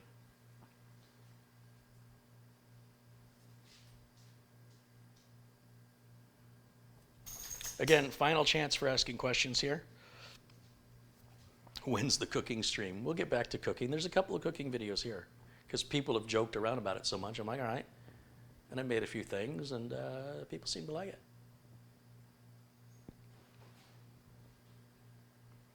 Carrie is very pensive and philosophical today. Michael, I'm trying not to get too involved so that I can wrap this up. For the most part, today's stream exists to test Thready. Thready here is doing the live stream. Right now, this Threadripper 1950X, if you've been following along with this torrid tale of tragedy, is being tested in the best way I know how. And it's not by running benchmarks, and it's not by running simulations.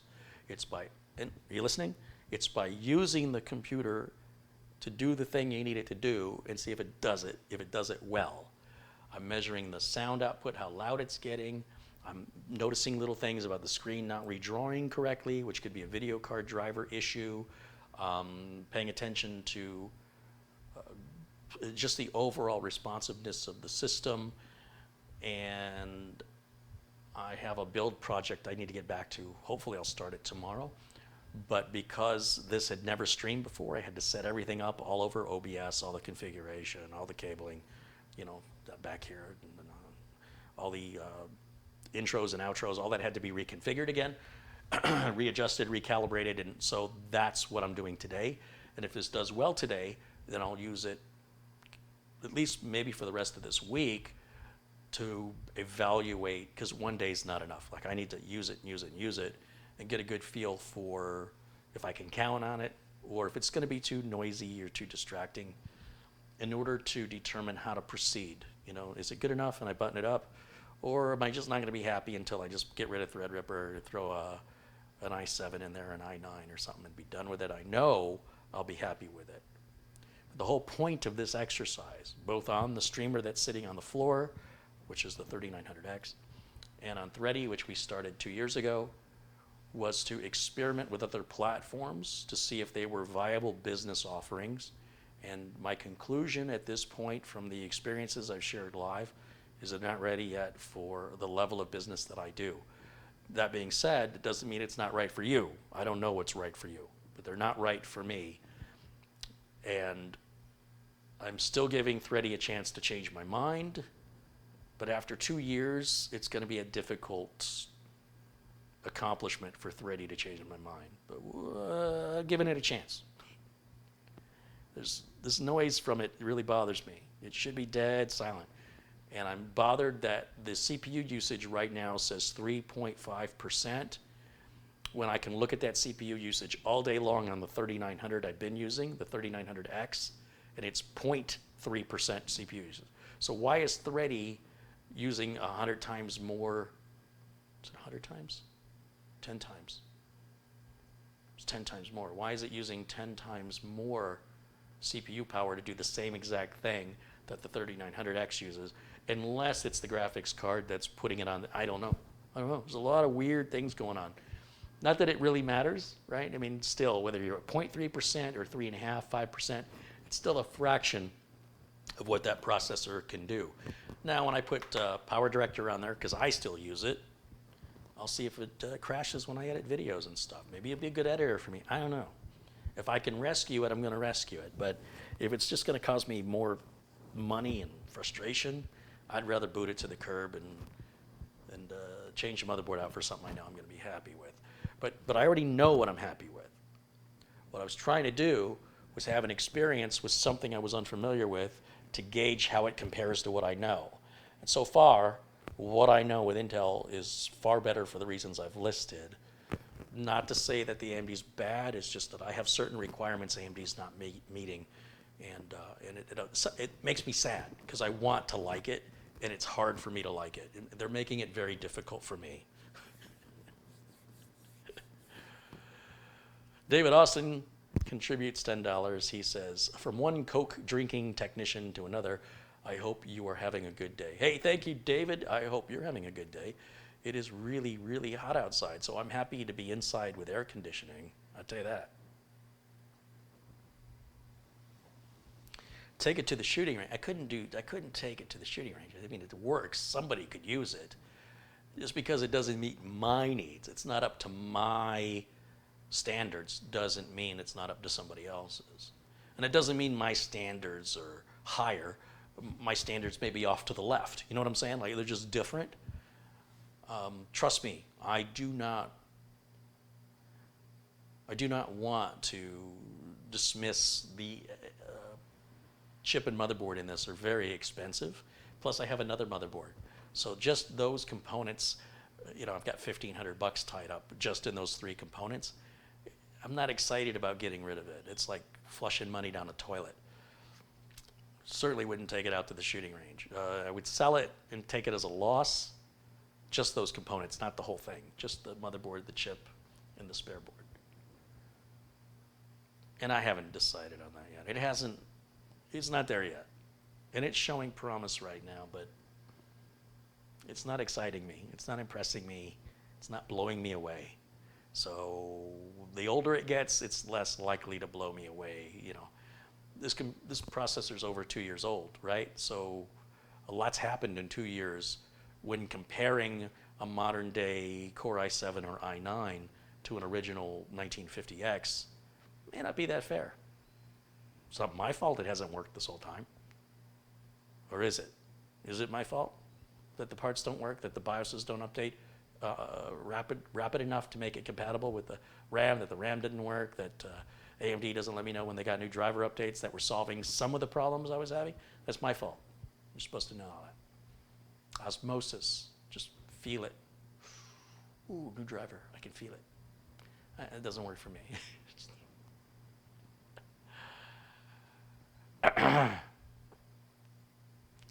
Zero Core says the first gen of Ryzen is riddled with issues. Third gen is far better. Yeah, but Zero Core, that's what they told me. They said, "Oh, Threadripper's so amazing, you got to have it." Nobody was saying it's filled with issues when this came out. Nobody said that. At least none that I saw online. Everything was just, "Oh, look how amazing it is." Now, 2 years later, now they're like, "Oh yeah, it wasn't that good." That doesn't help me. So I'm a little skeptical to believe that the current line of Threadrippers are worth the investment, knowing that that same cooler is going to go on it and it's still going to be this loud. And that's one of my major concerns. So I'm not quite sure you're fully comprehending what I'm telling you.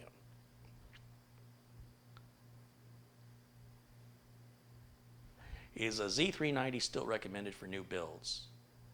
Z370s. I mean, look, it depends what chip you want to use. I primarily, like this build I'm doing tomorrow is an H370. It's only $100 for the board.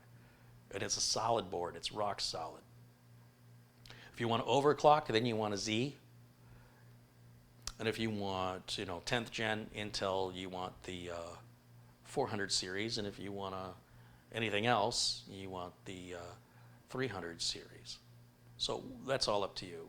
It's all still all new components you can buy today on both 9th and 10th gen Intel, 300 series or 400 series boards. It doesn't have to be a 90.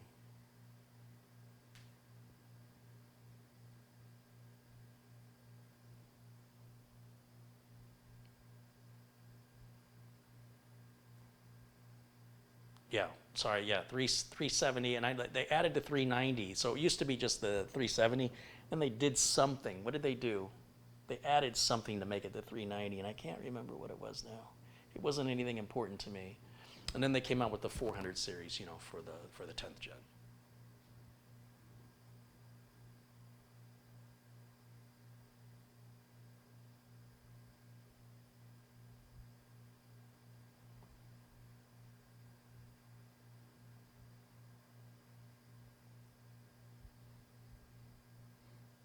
Dark Rock Pro TR4 is 24 dB loud versus 38 dB from the Cooler Master. Yeah, so I'm going to buy a 5th cooler. I'm going to buy a 5th cooler, and I'm going to buy a new Threadripper, and I'm going to just sink more money. I mean, this is how I got. So listening to this is how I got into this. If I'd have listened to what I wanted to do, I'd have played it safe and stuck with what I knew, and I wouldn't be having these frustrations. But on the other hand, look, it's still a learning experience. Whether or not it works in my favor or it doesn't, the benefit is truly still there, right? I mean, You just don't know how something tastes until you taste it. And this has left a very bitter taste in my mouth. John says, when I listen to rock and roll, so do my neighbors.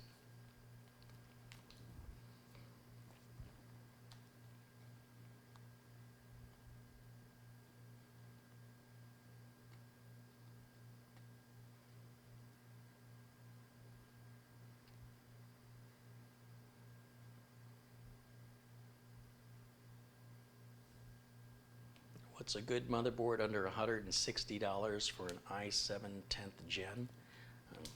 I'm sure any of them will be just fine. You know, there's only 4 motherboard manufacturers really to pick from: Gigabyte, Asus, ASRock, and MSI.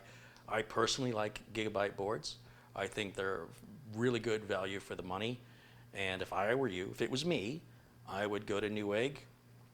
I'd search components for motherboards, Intel based, so that whittles it down. And then you'll do socket 1151, that'll whittle it down. And then sort your results from Gigabyte, which will whittle it down, and then sort it by price. And then look and see what bells, whistles, and features. The less you pay, the less stuff you get. Maybe fewer USB ports, what have you. Maybe built-in Wi-Fi, maybe not. You're not getting a bargain.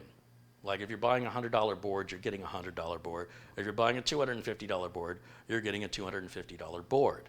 So they're both good values because you're getting more when you pay more. And if those things you're getting are not important to you or useful to you, then it wouldn't make sense for you to pay for things you don't want or use. But that's something only you know. I don't know that. They're all good though.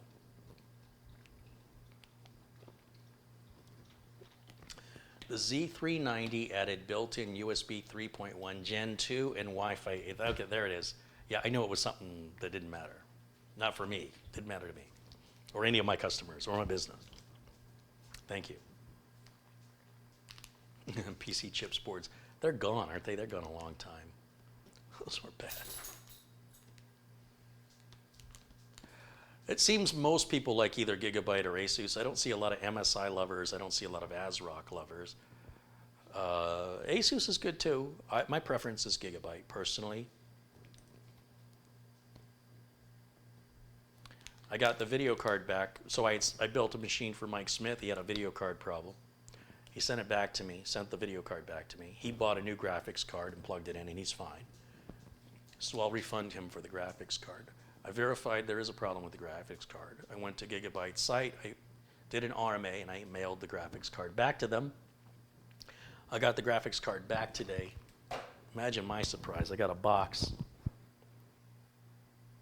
I got a box this big. I'm like, what's this? And I open it up, and inside of it is my box, which is being lifted up with an old Gigabyte motherboard box and some cardboard from a motherboard box and some packing peanuts.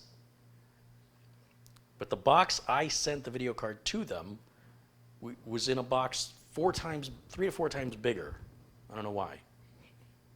So I take my box out of that box, I open my box, cut it open it up. There's all the original packing. It's filled with packing. Graphics card's only this big, you know? So the box I put it in was like that. And then the box, they put my original shipping box and the original anti-static bag I put it in. I put the graphics card in.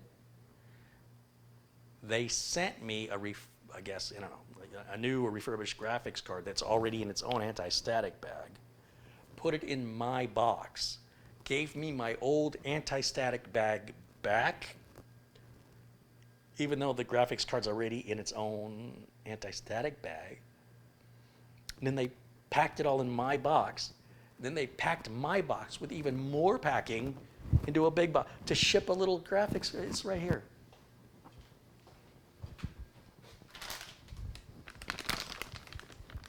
This is all they shipped. There's nothing fragile. You could just literally put a stamp on this. It'd probably be fine. Not that you should. It should have about 2 inches of protection all the way around it. That's all you need. So why I got a box, I got to step back. I mean, the box was like that. Why did they? I don't know. All I know is when I plug this card in, it better work or I'm going to be upset. Took them a long time. But look, I mean, there's a pandemic and stuff, so I guess they don't have as many workers or whatever at the department that does the RMAs. I'm guessing. I don't know. Well, this is weird. You're sending me back my box? And you're going to put that box in another box. And they both have packing material? Like a lot of it? Like way more than they need? And then you gave me back my anti-static bag, even though the card's in its own anti-static bag. You're giving me the one that I sent to you because you require it. Not that, because I don't know what's going on over there. As long as it works, that's all I care about. I just don't know why it was a box. My hands keep getting bigger. The fish was this big. How big? It was this big. How big did he say it was? He said it was this big. I swear it was this big. The box was big, ridiculously big. And then knowing all it had was that little graphics card in it. It's like, what's going on? Weird. Well, good for UPS. I guess they made a little extra on that one. Jason says, Carrie, that is probably the only size box they had to ship it. But Jason, they had my original box. It was in perfect condition. All they had to do was cover my shipping label with their shipping label and pull off any additional stickers. That's it. It was already done. It was good enough for me to ship it to them. It didn't arrive damaged. The box is in perfect shape. Maybe because the box says FedEx on it and they were shipping UPS, but UPS will still handle. I don't care. As long as the graphics card works. It's just weird. It's just weird. What the hell is this thing that's this big? What is this? It's from Gigabyte. Well, the only thing I'm expecting from Gigabyte's a graphics card. What did they send me? 10 graphics cards? 30 graphics cards? It's light. What's in here? Nothing. Your box? Great.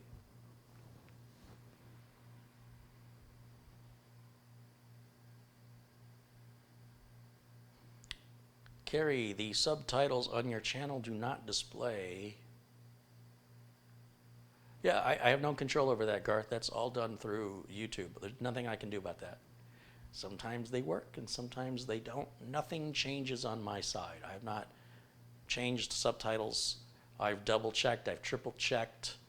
Gabriel Granados has talked endlessly. Thankfully, he hasn't in a long time because there's nothing I can do. And if you write to YouTube, nobody will respond to you. So generally speaking, the subtitles work after the video is processed, not during the live sessions.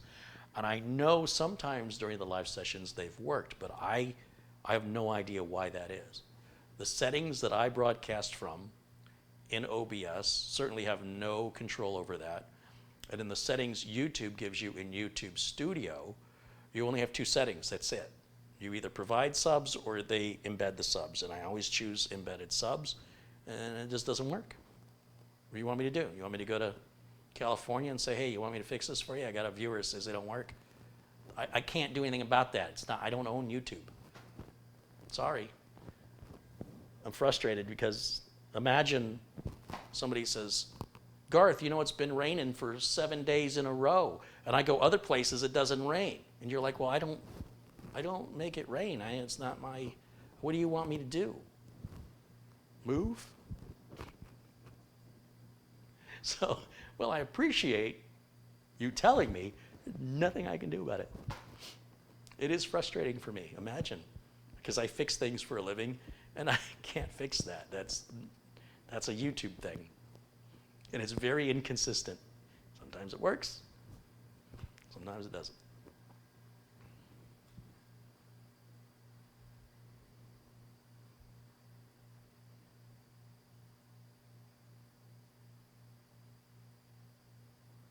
They were throwing away their garbage. You know, I thought that. I thought, they want me to throw this box away. That's why they did it. Carrie, do you remember the double CPU motherboards with the 2 sockets for CPUs made by Tyan? Oh yes, I've worked on many of those. Many of them.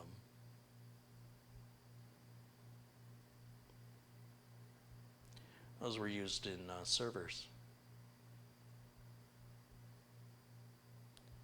Still Still no comment about the shirt. Does that mean it's okay? I don't know what you're referring to, Andrew. That's the first I've seen from you. There's a lot of activity happening in the chat, so sometimes I probably catch maybe 5% of what's said. And there's a delay between when I talk and when you hear me, so you'll have to repeat yourself. How is Marty doing? Well, he was in there earlier. I don't know if he's still hanging out, but Marty's sounds good last I talked to him. He was there earlier today. Coins and cardboard are in short supply. Yeah, well, not in my house. Maybe that's why. All right, should we feed the dogs? Andrew says the t-shirt. Yeah, thanks for clearing that up, Andrew. Because when you said still no comment about the t-shirt, does that mean it's okay? And I said, does it mean what's okay? And you said the t-shirt. I don't think you understand. I have no idea what means. Is what about the t-shirt? What are you asking me?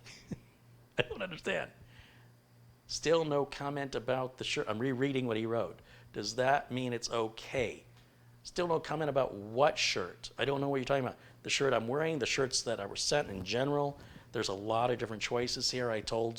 Is it my decision? You're asking me if I made a decision for myself? I'm asking you guys. I'm not making that decision. I have to talk to this gentleman about what other opportunities there are for other materials for my particular needs. But if you're referring to anything else, I have no idea. I have no idea what you're asking. Confused. So confused. The delay is not 90 seconds. So the delay varies depending on how I set YouTube up. If I set YouTube up with low latency or ultra low latency, one of them disables the ability to rewind the playback while it's live. There's 3 settings. I can't remember what they are. So I bumped it up. I was at the bigger delay because it gives the stream time to be better quality as something I don't remember. And then there's this middle one, and then there's the super fast one. But the super fast one still has a delay, but you can't rewind live video. So I didn't choose the super. I did change it from the biggest delay to the second. So I'm in the middle now. So there's a slightly shorter delay, but it's still a delay.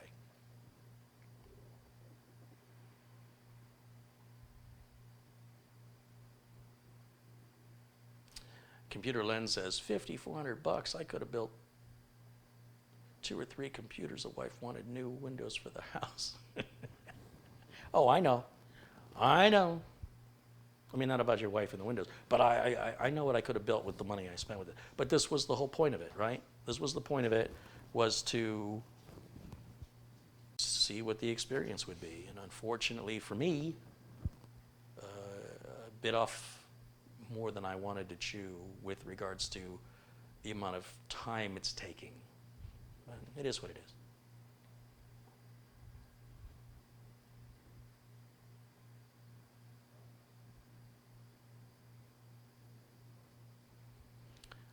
Well, all right, let's get the dogs fed and then we'll get out of here today. Let's take a look at what's going on over here. There's Jimmy. He must have known I was talking about you, huh? There they are. Look at these boys. What are you boys doing? Let's go over here. Oh, you can't see it.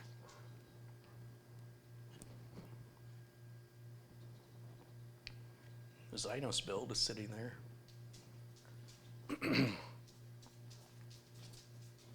What do you think, boy? You hungry? Are you hungry? You too?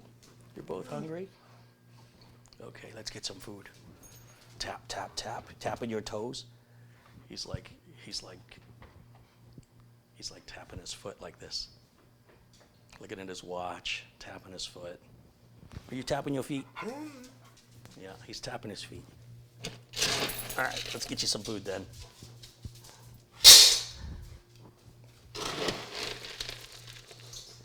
All right, you too, Jimmy Coco. Jimmy. You ready? Are you ready, boy? There you go.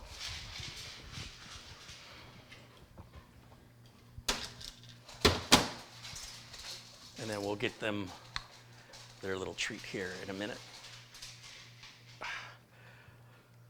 So, the last time I used Thready for streaming, a couple of years ago when I first built Thready, I was getting all these random blue screens, really frustrating, and I wasn't real excited about putting my stream on live with Old Unreliable over here. But I did some testing, and I felt comfortable enough that the stream wouldn't be important. That's why I haven't done really any work on the stream, because I don't want to lose the video, you know. So I feel pretty good. We've been 3.5 hours. Generally, I like to keep the streams under 4. Generally between an hour and a half and 4 is ideal. And if it doesn't crash in that amount of time, boosts my confidence a little bit. And if it keeps doing it over and over and over without problems, then it boosts my confidence more and more each time. But the weird screen drawing issue, that's weird. It did it a couple times. But that's on my side. It has no effect on you guys. So it's not a showstopper. The fan is still too loud, but at least it's working. So we'll just call it a win, and then we'll see if it remains consistent. And for the gentleman who sent me the shirts, I know there's some money invested there, and I want to make sure that we can try and do some business together, or if not, at least, you know, pay for what was sent. I know that, you know, I'm not looking to take advantage of anybody. I just really want a good quality product to offer, and I'm hoping we can get there. I'm hoping this is the guy. And I am concerned about that decal. I'm concerned. Again, I can feel this on the shirt. It really bothers me. So we're going to talk. He and I will talk. Alex Kaufman has just contributed $5. It boosted my confidence a little bit too. Right on, Alex. I need to talk to Anthony Remus, because Anthony built 10 Threadripper overclocked systems for some AutoCAD workstations or something like that. And I thought, oh, this should be interesting. I wonder what kind of support nightmare this is going to turn into for Anthony. And as far as I know, he's got them all done. Now the question is, how are they in the wild? Is he regretting it? Are they just the same as far as reliability, like any other PC that he's built, or are they just constantly having problems? Now these are 3rd gen Ryzens, the current version of Ryzen, and he is overclocking them, doing a bunch of testing. Like you can imagine, there's hours and hours and hours of making sure the systems are stable for that kind of intense workload, to ensure that his customer is getting the best performance and the best productivity. And it comes at a hefty price. I imagine one of those machines from Anthony is probably quite a bit of money for all the labor that's involved and the support to guarantee an overclock, plus the cooling that's real. Anyway, I need to talk to him and find out and just say, hey, what's going on with those Threadrippers? Were they good? Any problems? And then if he says there's no problems, then I'm gonna find out exactly what parts he used, I'm sure it's no secret. What motherboard, what RAM, give me some exact numbers, what processor, what cooler, and then I'll build it over here, maybe. Okay, I think it's cookie time. Is it cookie time? We gonna get some cookies? We're gonna get some cookies. Is it cookie time? You're a good boy. Good boys.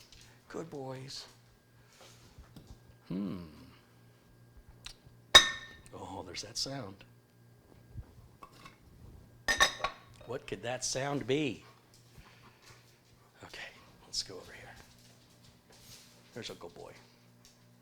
There's the boy. Hey, my eyes are up here. Are you a good boy? You're so cute. What about me? Can I have a paw?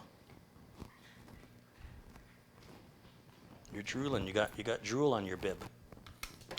Jeez. Glad that wasn't a finger. He says, I'm not. That would have been tasty.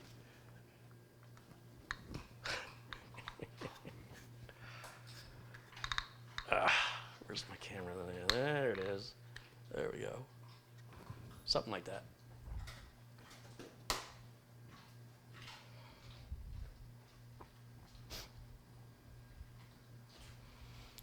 Do I have Facebook? Yeah, I just removed a bunch of friends because I was at the 5,000 limit and found a lot of people not active on Facebook, and they never told me.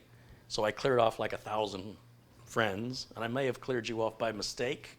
So if you find that you were once friended to me and now we're not, you didn't do anything wrong, I figure if you miss me, if you noticed I'm gone, you can send me another friend request. In the meantime, it opens up a bunch of spots for people that are, have since discovered me, since that friend list had filled up. And maybe they had tried in the past. It says, sorry, the person you're trying to friend has reached their maximum or something. So now there's plenty of room for more friends. So yeah, please reach out on Facebook.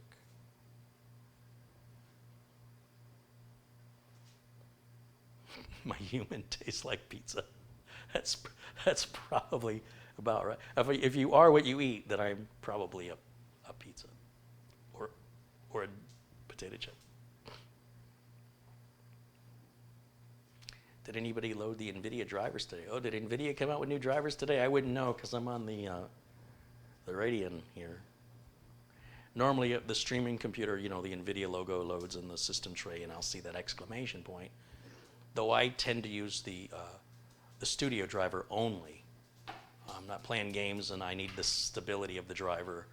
So if it's not a new studio driver, then I don't really care.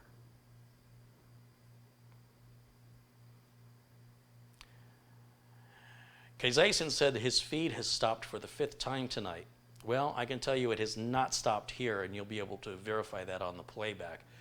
OBS gives me all kinds of statistics with regards to the feed quality, and I have had 0.0% drop frames, and I've averaged about 4,600 kilobits per second, which is good at 29.97 frames per second, utilizing currently 3.6%, 4.1%, it's jumping around, of the CPU. So as far as any sort of drops go, it's not on my side. And again, on playback, if you note the times that your internet or the video, from your perspective, it looks like the stream stopped, but it didn't. If you note the times when the video had stopped for you, and you watch the playback of this after it processes after a while, I think you'll find it's all there. It's just something on your side, unfortunately. I don't think, yeah, zero course hasn't stopped for him. And I can, if it stops, usually it stops because of my internet connection or something going on. But that's not the case today. It's been absolutely 0.0% of drop frames.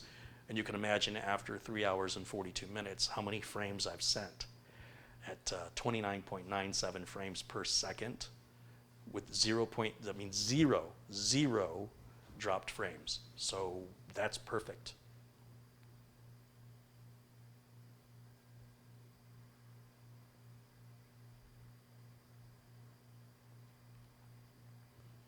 What do you think about an i3-9100F? I just don't like the i3s. I just believe for $20, $30 more, you can at least get an i5. Your i3 is just going to be obsolete no matter what. Excuse me, boy. No matter what CPU. Oh, is he going to burp? He always burps. How you doing, boy? You okay?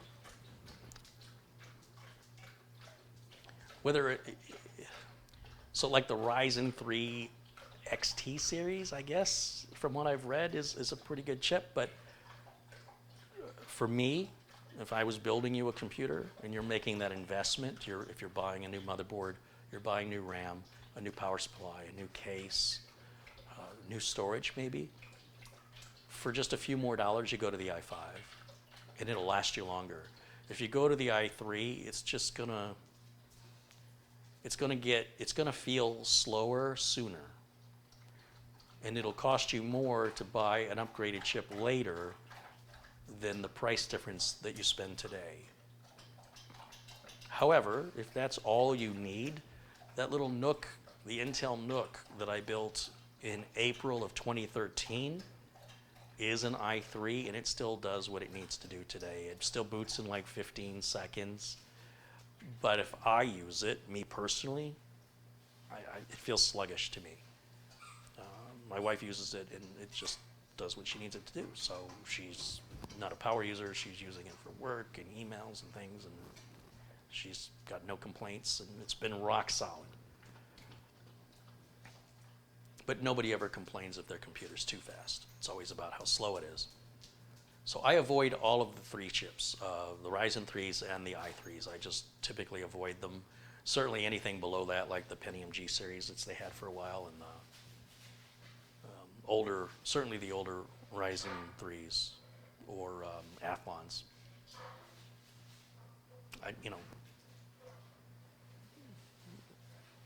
It doesn't make any sense to do that anymore.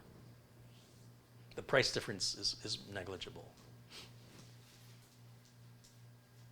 Kerry, what motherboard do you recommend for an AMD Ryzen 9 3950X 16-core AM4 processor? We didn't have to say all that. Again, it depends on what you're looking to spend and what you need out of the board. Certainly, I choose over and over again, Gigabyte and Asus are my 2 personal first and second choices. You want a 570 board. I would not get the 550. I'd do the 570. And then beyond that, it just depends on what features you want. They're all good boards. It's just a question, again, you get what you pay for. Is the one board going to have a bunch of stuff you don't need? Is the cheaper board going to be missing something you would like to have?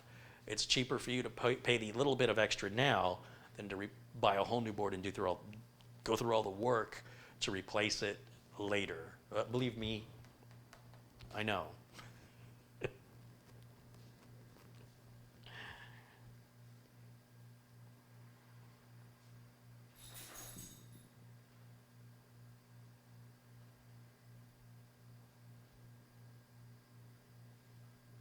10th gen Celerons do have hyper-threading. Yeah, I don't get why anybody cares.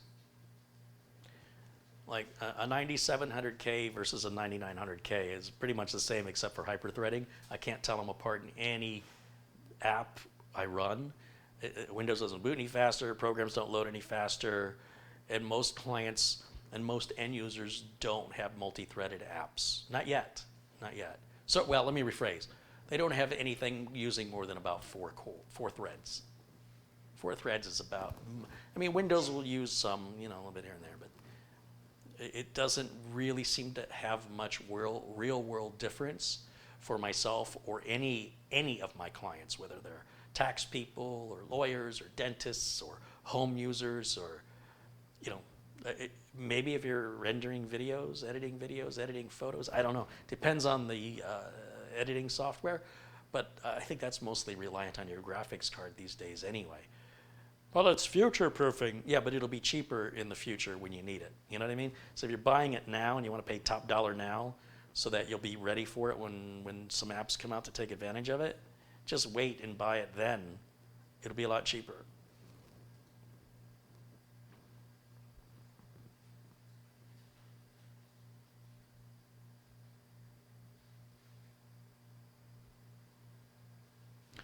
Some B550 boards that are good. It's not a question of whether or not the board's good or not. It's that the 550 chipset is lacking some of the considerably essential features of the 570. For the price difference, it doesn't make sense. Like for me, the 550 boards don't make any sense to me. Either go 470 or go 570 or go home. I don't know, the B550 or the 550 series just seems, I don't know, it seems kind of pointless. But look, that's just my perspective, that's my opinion. They're there for somebody.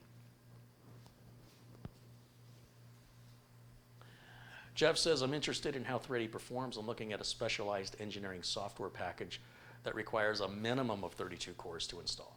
You see, Jeff, now you're representing a very, very limited and very tiny segment of computer users where multi-core would help you, or multi-threads. This is a first, and I want to really make sure I make this very clear to you. This is a first generation Threadripper. There have been 2 more generations since.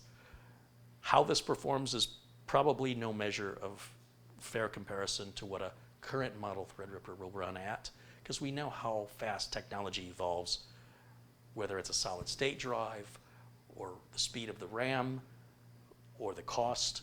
You know, in 2 years, everything kind of changes. So I don't know that this is a fair comparison, because even if this doesn't perform well, this is not representative of what's being sold today. So I wouldn't put too much into it. Now, if this was 2 years ago and you had this conversation, I'd say, yeah, but you know, this is a 2-year-old computer. Over 2.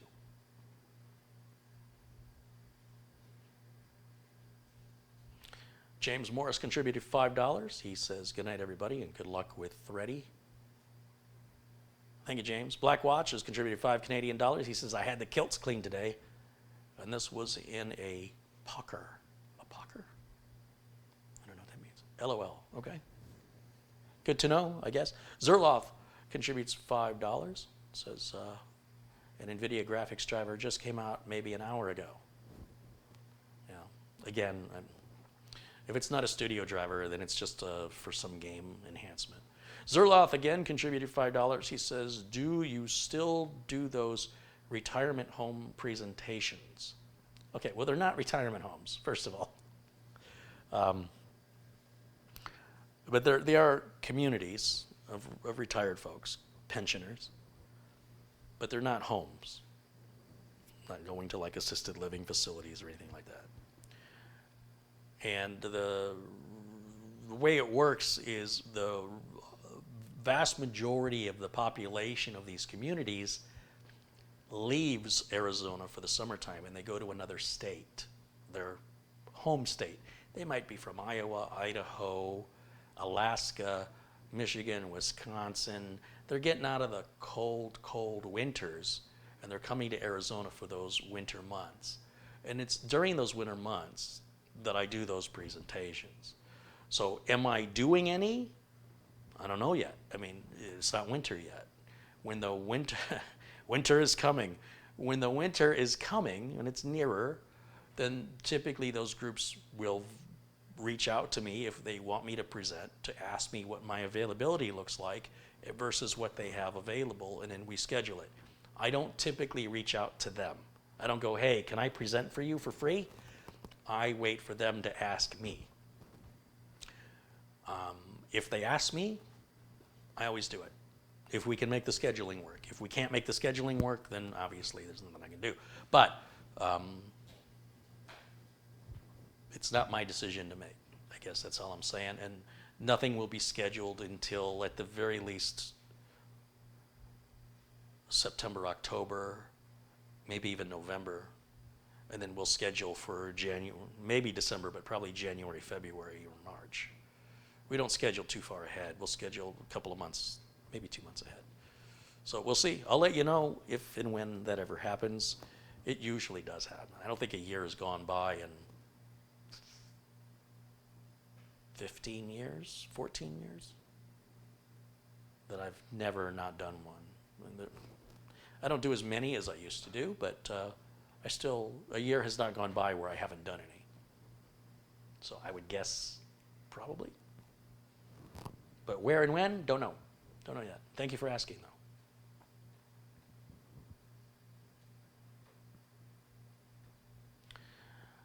No one Colmore Security said, I've got an Intel Core i3 9100F with no graphics.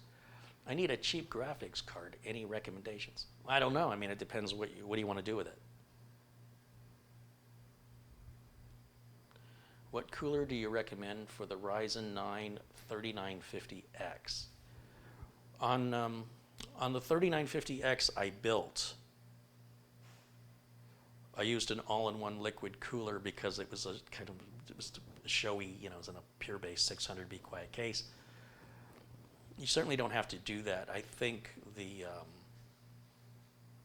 Scythe Mugen 5 or and I'm not certain because I haven't tested it, but I think the same 3 coolers, the same 3 tower coolers, I like that Noctua thin one, I can't think of the 12, the Mugen 5 for sure, and then maybe the Pure Rock 2, but I only built the one, and I did it with the 240 millimeter liquid cooler, I think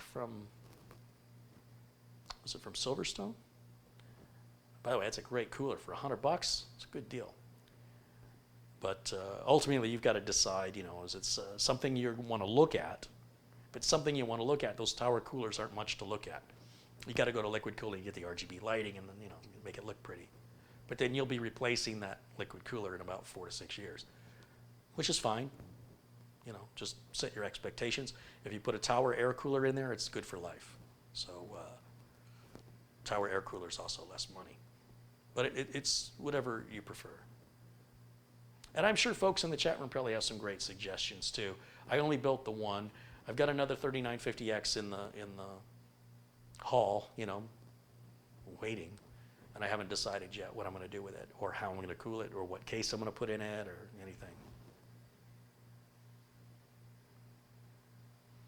Zero Core says the 3950X runs cooler than a 3900X, so you should be good with anything like the Mugen 5 or Doc Rock Pro. Well, that's good to hear. I don't know that.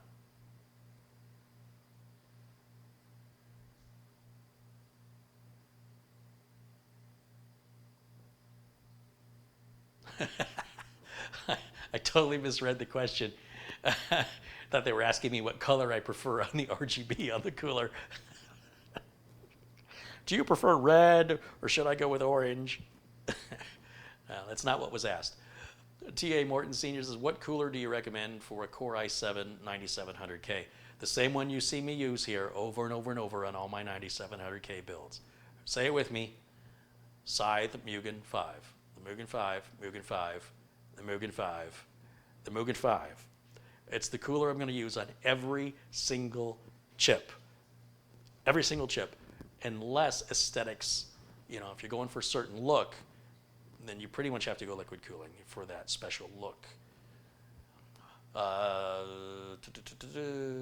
Blackwatch contributes $5. He says, sorry, having a lot of issues in Super Chat tonight. They don't look like issues to me. Thank you for all your contributions. Let's give a shout out, everybody. I see Don Miletus there in the chat. Good to see you, Don. Hope he's healing well.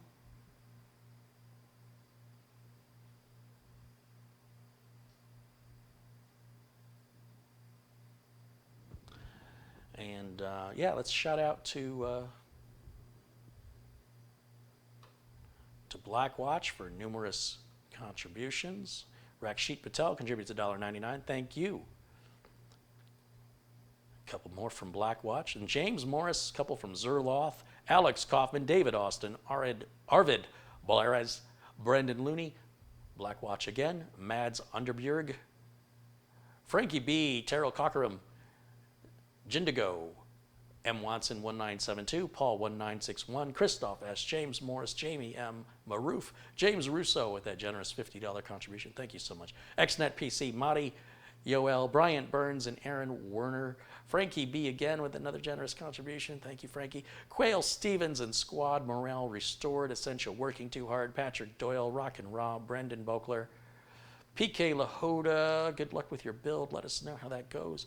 Wayne Trexler, Madi again, John Jack Wilson. Thank you so much for your support and friendship. Joseph Hawkins, Cooter, Hillard Bishop, Sharon Idol, Paul O'Brien, Zarian Art, Glenn's Music, Zerloth, Joe Dunderdale, Paul 1980s, Sterling, Tricky Spot, Gary Tatum, Ricky Saunders, Typical Nerd, Alan B., John Peck, Alan Bradburn, Taylor, Cullen Hunt, and Leon Goosens. And did one more just come in when I was talking? No. Good. All right. Let me go before people like to throw it in there right at the last minute. And I'm like, oh, wait. Before that happens, thank you guys so much for your contributions. Thank you for your kindness. Thank you for your support. All my friends in blue, you guys rock. Thank you guys so much for hanging out with me today and for just being the cool people that you are. And for those of you not yet blue, I did turn many people blue today.